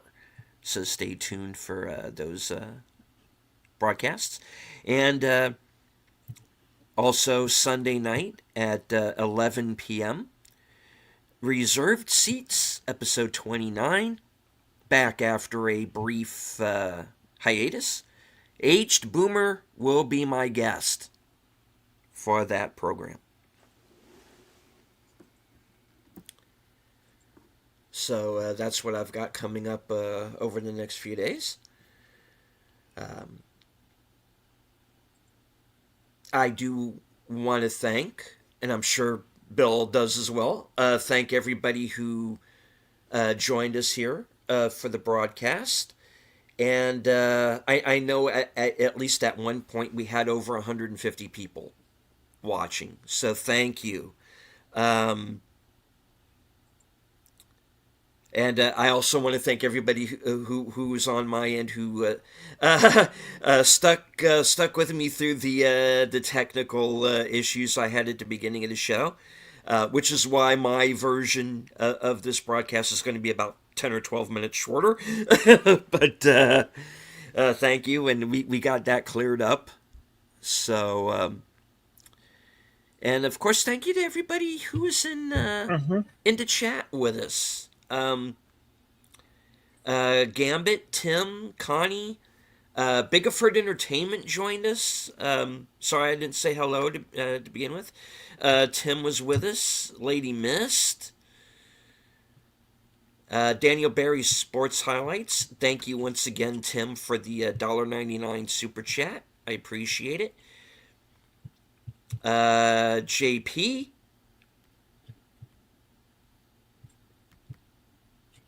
Let me see. Did I miss anybody? Andrea Black. Yeah. All right. So yes, again, thank you to everyone who joined us either on Bill's channel or mine.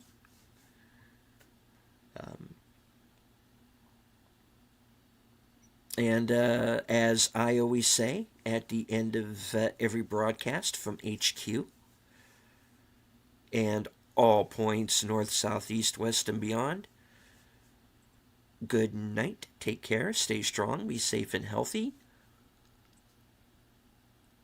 And what do I usually say after that? I forgot my own catchphrase. Be safe and healthy because this is how we win. And as I always say, always remember to be excellent to one another. Party on, and we will see you on the next one. Western Cinema returns this Sunday, The Longest Ride. Mm-hmm. Until then, stay tuned, stay safe, stay awesome, and we'll see you on the next one. Join us next week for Mel Gibson's Apocalypto.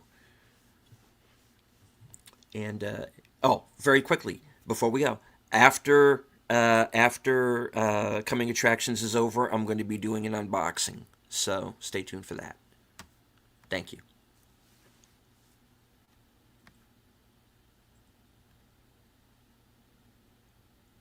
We need theme music.